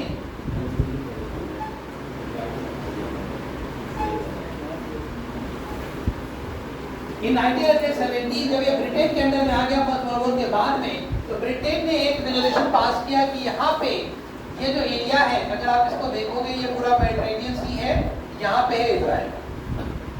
इजराइल यहाँ पे है ऐसा। ये गाजा स्ट्रिप है, ये वेस्ट बैंक है, देखा है? ये गाजा स्ट्रिप है, यहीं पे लड़ाई चल रही है, अभी चल रही है, टाइम लगेगा। और ये पूरा एरिया पहले ये इजराइल है, ये इजराइल है, ये पैलेस्टाइन है, ये और ये फिलिस्तीन के कंट्रोल में है अभी। ये पूरा एरिया इजराइल के कंट्रोल में है।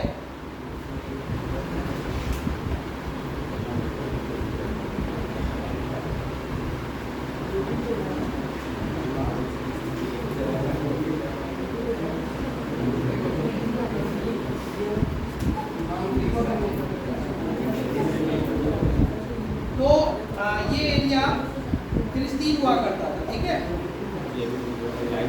ये पहले 1917 में पहली बार ब्रिटेन ने जियो लोगों को अलाउ किया कि you will be allowed to settle over here.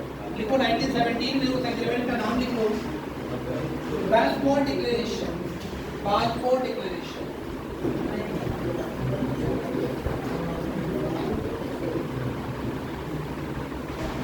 1917 Britain allowed Jewish to settle in this area. Britain allowed, क्योंकि ब्रिटेन के कंट्रोल में आ गया था ऑटोमन एम्पायर से, allowed Jewish homeland in Palestine. Britain allowed Jewish, ये लोग जीव हैं, धर्म को लेकर लड़ाई है, मुसलमान और जीव की लड़ाई भी है ये, ठीक है? Jewish, जीव लोग का नाम सुना आपको कहीं? कहाँ पे सुना है? मर्चेंट ऑफ वेनिस में सुना है और हिटलर में सुना होगा। हिटलर ने 60 लाख जीवों को मारा था, ठीक है? तो ये जीव लोग हैं, इनको यहाँ पे सेटल होना अलाउ कर दिया ब्रिटेन ने, क्योंकि ब्रिटेन के अंदर में आ गया था, ब्रिटेन का एरिया था, तो British allowed Jews to settle in Palestine. Next, after world war 2 जब हिटलर ने जीव लोगों को मारा, तो इस एरिया में ज्यादातर जीव अपनी जान बचा के यूरोप से यहाँ आ गए। लिख लो, आफ्टर द हॉलोकॉस्ट, हॉलोकॉस्ट जानते हो क्या होता है?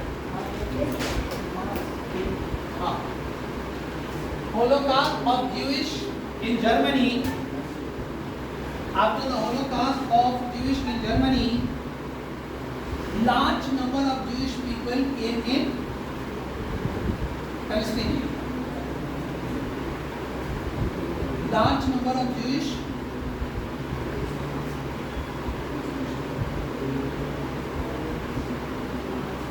अब बहुत सारे आ गए, पहले तो अलाउ किया रहना है।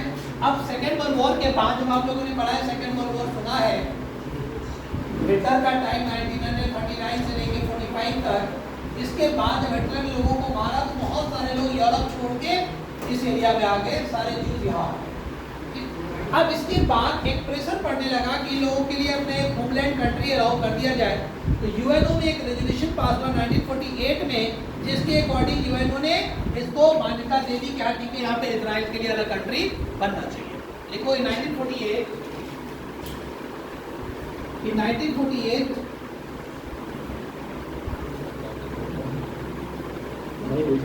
Israel state was created. In 1948, Israel was created.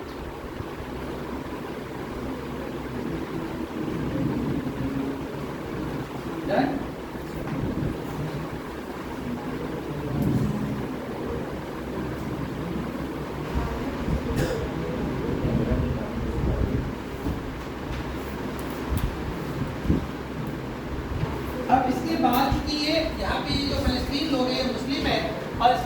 चारों तरफ ये मुसलमान कंट्रीज है, ये सीरिया है, ये पूरा जॉर्डन है,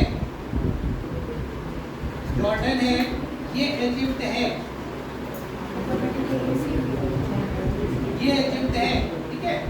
मेडिटेरियन सी से मेडिटेरियन सी ये है, मेडिटेरियन सी ये है, ठीक है।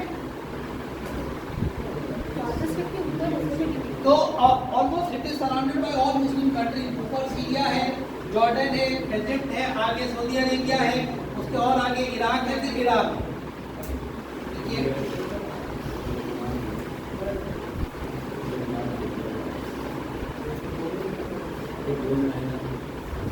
लेबनान भी है ना, हाँ, लेबनान में यहाँ पे है, इधर सीरिया है, लेबनान से भी अटैक चल रहा है, हिजबुल्लाह लेबनान से ही ऑपरेट करता है।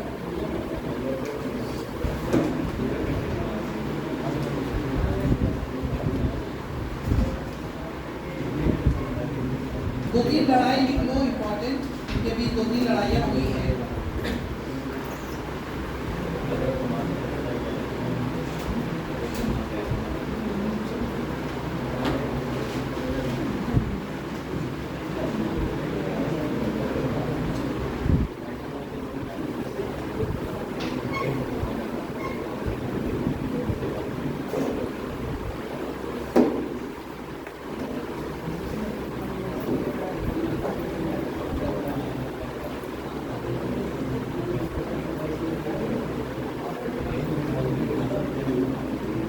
On 1st September 1947 ये पहले भी यूएनओ का है। On 1st September 1947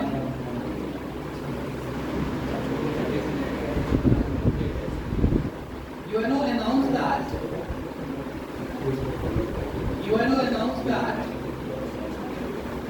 11,000 square kilometer area will be created a Jewish country, Israel. UNO announced that around 11,000 square kilometer area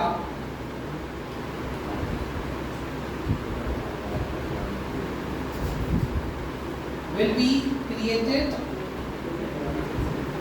Around 11,000 square kilometer area will be created and will be called Israel. Will be called Israel. लगभग 11,000 square kilometre का area यहाँ पे create किया अलग से और नाम दिया Israel. Next,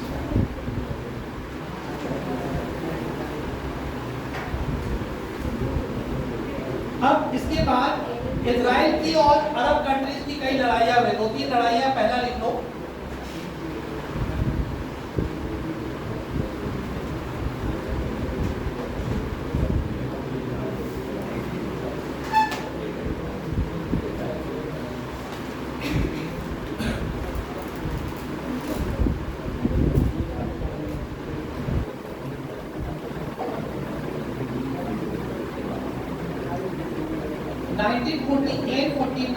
Israel and Arab war, Israel and Arab war, पहली लड़ाई।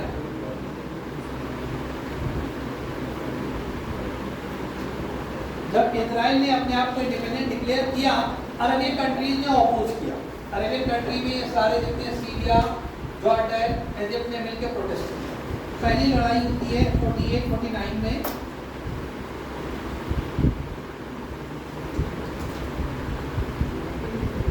लिखो armies of Jordan, Syria, Egypt and Iraq, चारों कंबाइंड। Armies of Jordan, Syria,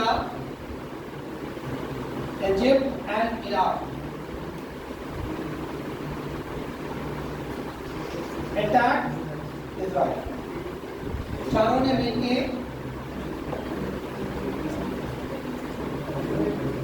Israel पे अटैक किया। अपने कंट्री का नाम था जॉर्डन, सीरिया, इराक और इजिप्ट।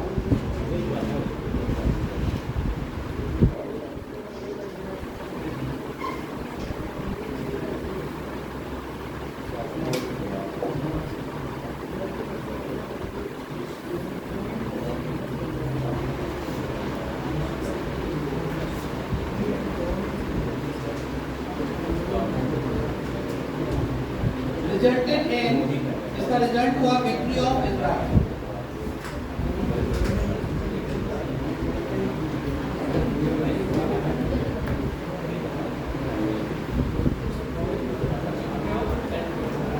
इंपॉर्टेंट लाइन लिखो यहाँ पे, इसका जो एग्रीमेंट साइन हुआ बाद में लड़ाई के बाद जब इजराइल जीत गई, तो इन आर्मिस्टिक ट्रीटी ऑफ 1949 के आर्मिस्टिक ट्रीटी में 1949 armistice treaty in armistice treaty of 1949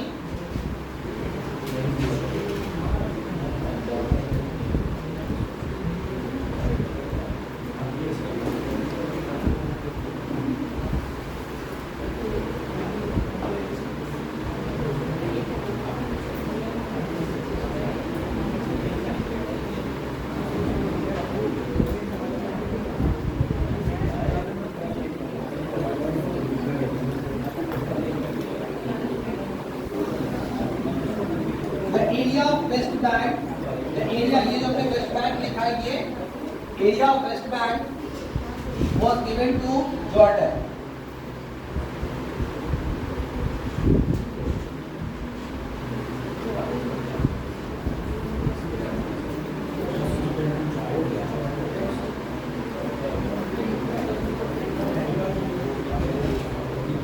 जो सबसे इम्पोर्टेंट वॉर हुआ है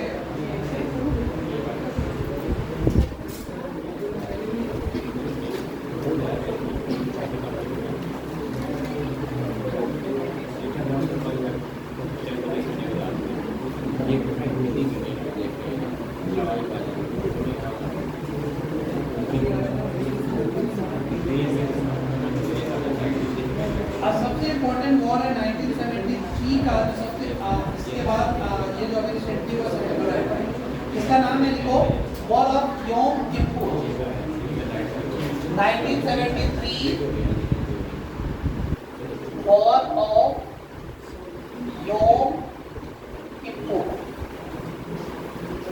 ये 1973 का वॉर है, वॉर ऑफ योम किप्पुर। ये योम किप्पुर वहाँ का एक फेस्टिवल है इजराइल का, सबसे बड़ा फेस्टिवल माना जाता है, अभी भी वही फेस्टिवल चल रहा होगा। जिस दिन अटैक हुआ, it was the last day of that festival, और इसी फेस्टिवल में सडन अटैक हुआ था इजराइल पे। लिख लो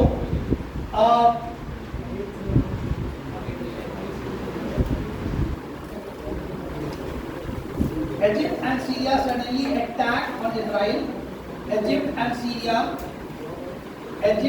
Syria में जिस वॉर की बात कर रहा हूँ, वॉर ऑफ योम Kippur. In 1973, Egypt and Syria attacked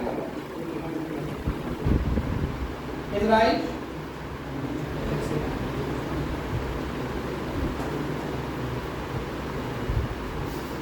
और इसके बाद एक बहुत इंपॉर्टेंट एग्रीमेंट हुआ था, कैंप डेविड एकॉर्ड के, तो उसी से अभी तक चल रहा था वहाँ पे। रिजल्टिंग इन इजराइल विक्ट्री, इसमें भी इजराइल की जीत हुई थी।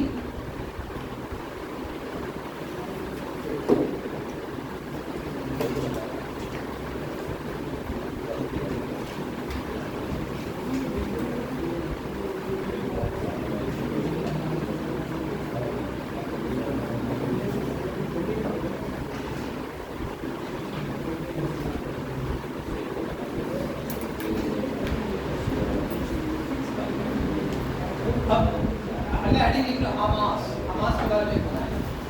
Hamas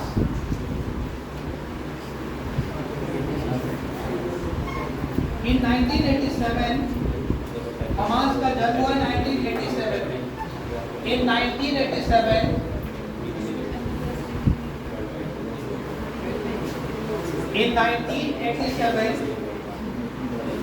Ahmad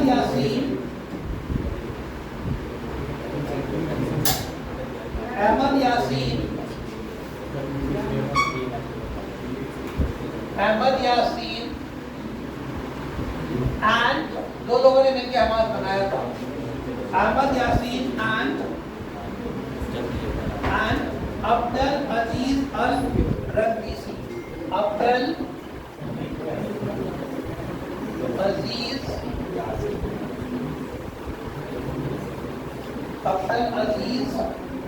Al रंगीसी।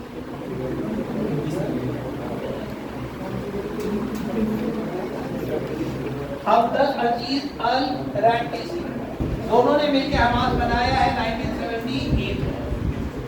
Ahmad Yassin and Abdul Aziz al Rantisi made Hamas in 1987. Made Hamas in 1987.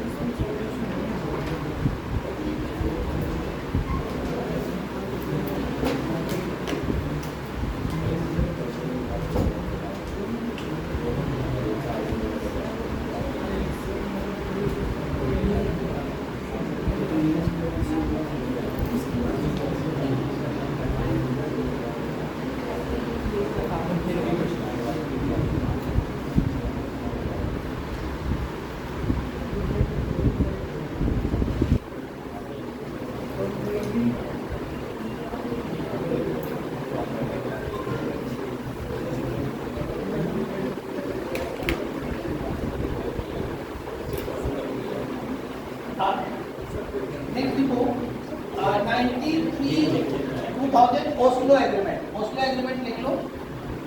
OSLO. ये 1993 से लेके 2000 के बीच में एग्रीमेंट हुआ था. Oslo agreement. Under Oslo agreement, Oslo कहाँ पे है? ओस्लो कहाँ पे है? नॉर्वे की कैपिटल है. नॉर्वे ने इंटरफेयर किया था, नेगोशिएशन ट्रीटी साइन कराई थी. Oslo 93-2000.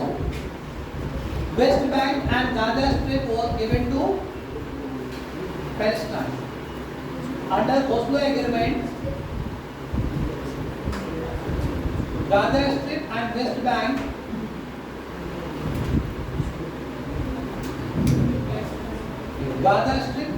Bank was given to Palestine.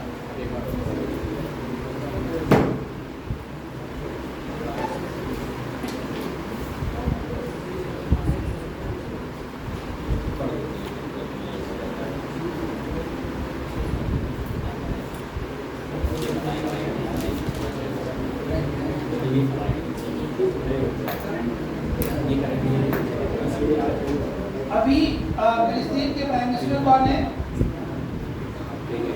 Who is the prime minister of Palestine right now? Israel के कौन है? फिलिस्तीन के लिख लो Mohammad Abbas.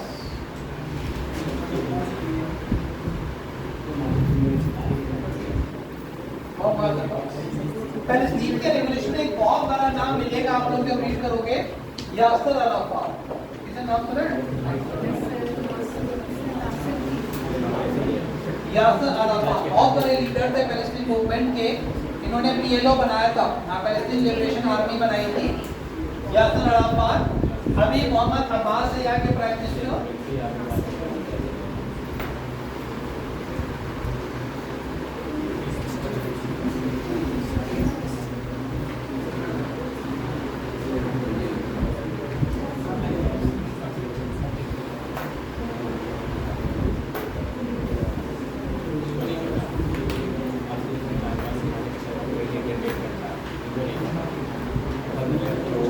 In 2006, Hamas government reported in 2006 Palestine elections. In 2006 Palestine elections, Hamas won a number of seats. Hamas ने भी politically fight किया था, कंटेस्ट किया था और कई सारी सीटें जीता था. Hamas won a number of seats in Palestine Assembly.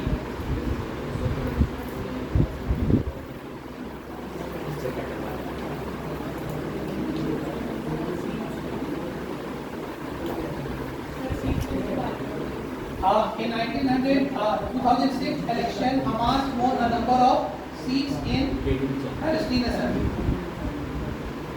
आज की डेट में हमास टेररिस्ट ऑर्गेनाइजेशन के साथ साथ एक पॉलिटिकल एंटिटी भी है वहाँ पे. और अभी रिसेंटली ये पूरा गाजा स्ट्रिप इन्हीं के अंडर में है, हमास के अंडर में है. इसकी जो पॉपुलेशन है लगभग 25 लाख के आसपास है. ये अपने हर चीज के लिए इजराइल पे डिपेंड कर रहा है. इसकी सब कुछ इजराइल से सप्लाई है. It is surrounded by Israel from all sides. इसका पानी, लाइट, गैस सब यहाँ से जा रहा है. एडमिनिस्ट्रेशन यहाँ पे हमास का है. अगर आप लोगों ने रिसेंटली न्यूज़ सुना हो या पढ़ा हो तो यहाँ पे कहते हैं कि हमास ने अपने सारे हर जगह अपना टेररिस्ट कैंप बना रखा है. स्कूल में, हॉस्पिटल के बेसमेंट में, स्कूल के बेसमेंट से हमास का टेररिस्ट कैंप चल रहा है और ये सडन अटैक करता है इजराइल पे। इजराइल जब रिटेलिएट करता है तो ये ह्यूमैनिटेरियन का बहाना बना के कि देखो इजराइल स्कूल पे अटैक कर रहा है, हॉस्पिटल पे अटैक कर रहा है, तो ये पूरे वर्ल्ड मीडिया में और बदनाम करने की कोशिश कर रहा है। इजराइल का इस बार का जो टारगेट है, इजराइल के पास एक आयरन डोम टेक्निक है, आप लोगों ने सुना है? आयरन डोम टेक्निक, इस टेक्निक के अकॉर्डिंग कहते हैं इसके पास इतना स्ट्रॉन्ग डिफेंस सिस्टम है कि कोई इसको अटैक नहीं कर सकता। कोई मिसाइल भी मारेगा अगर तो उसकी आयरन डोम टेक्निक हवा में ही उसको क्रैश कर देता है। बट इस बार हमास ने बहुत ही टेक्निकली कई महीनों से तैयारी करके शॉर्ट रेंज की शायद रॉकेट मारी है जो उसके रीच में नहीं आ पाया, आयरन डोम के रीच में। और इजराइल पे ये 73 के बाद से सबसे बड़ा अटैक है, लगभग 1000 लोग मारे गए, किडनैप हुए हैं। ठीक, अब इजराइल रिटेलिएट में क्या कह रहे हैं? कह रहे हैं पूरे गाजा स्ट्रिप को खाली करो पूरे गाजा, क्योंकि अगर डायरेक्ट अटैक करेगा तो सिविलियन की डेथ होगी, सिविलियन की डेथ होगी तो इंटरनेशनल प्रेशर पड़ेगा। यूएनओ कल परसों से चिल्ला रही है कि इसमें बहुत सारे लोग मरेंगे। अब अभी अचानक इसने कहा है कि पूरे नॉर्थ को खाली कर दो। अब लगभग 25 लाख की पॉपुलेशन है, नॉर्थ को खाली करने का मतलब है 10 लाख लोग एक साथ शिफ्ट होंगे। अब 10 लाख में बहुत सारे लोग बच्चे हैं, बीमार हैं, लेडीज हैं, बूढ़े हैं, उनको अचानक शिफ्ट करना है 1-2 दिन में, और उससे पहले सारे रोड को यहाँ पे अटैक करके डैमेज कर दिए, सारे रोड डिस्ट्रॉय कर दिए, तो उनको मूव करना बहुत बड़ा एक ह्यूमन ट्रेजेडी है। तो प्रेशर पड़ रहा है, लेकिन इजराइल मानने वाला नहीं है, इस बार बहुत स्ट्रांगली रिटेलिएट कर रहा है। अब ऊपर से एयर स्ट्राइक तो कर ही रहा है, अब उसका टारगेट है कि अब आर्मी को उसने इसमें गाजा स्ट्रिप के अंदर भेजा और जितने भी इसके टेररिस्ट कैंप हैं वो सबको डिस्ट्रॉय किया जाए। तो लेट अस सी क्या होता है। इंटरनेशनल प्रेशर है, यूएनओ ने का परसों में स्टेटमेंट दिया है, बट इजराइल सुन नहीं रही किसी की, और इजराइल के सपोर्ट में अमेरिका अलॉन्ग में सारे वेस्टर्न कंट्रीज, इंडिया भी है। इंडिया का न्यूट्रल स्टैंड जो रहा हमेशा से इंडियन गवर्नमेंट का, वो फिलिस्तीन के फेवर में रहा है कि फिलिस्तीन इंडिपेंडेंट कंट्री है, उसको एनक्रोच किया इजराइल ने। हमेशा भारत सरकार का ये स्टैंड रहा है फिलिस्तीन के फेवर। अब कुछ टाइम से चेंज है क्योंकि टेररिस्ट अटैक है, इस बार भारत सरकार खुल के इजराइल के फेवर टेररिस्ट अटैक, इसको थोड़ा सा नेक्स्ट टाइम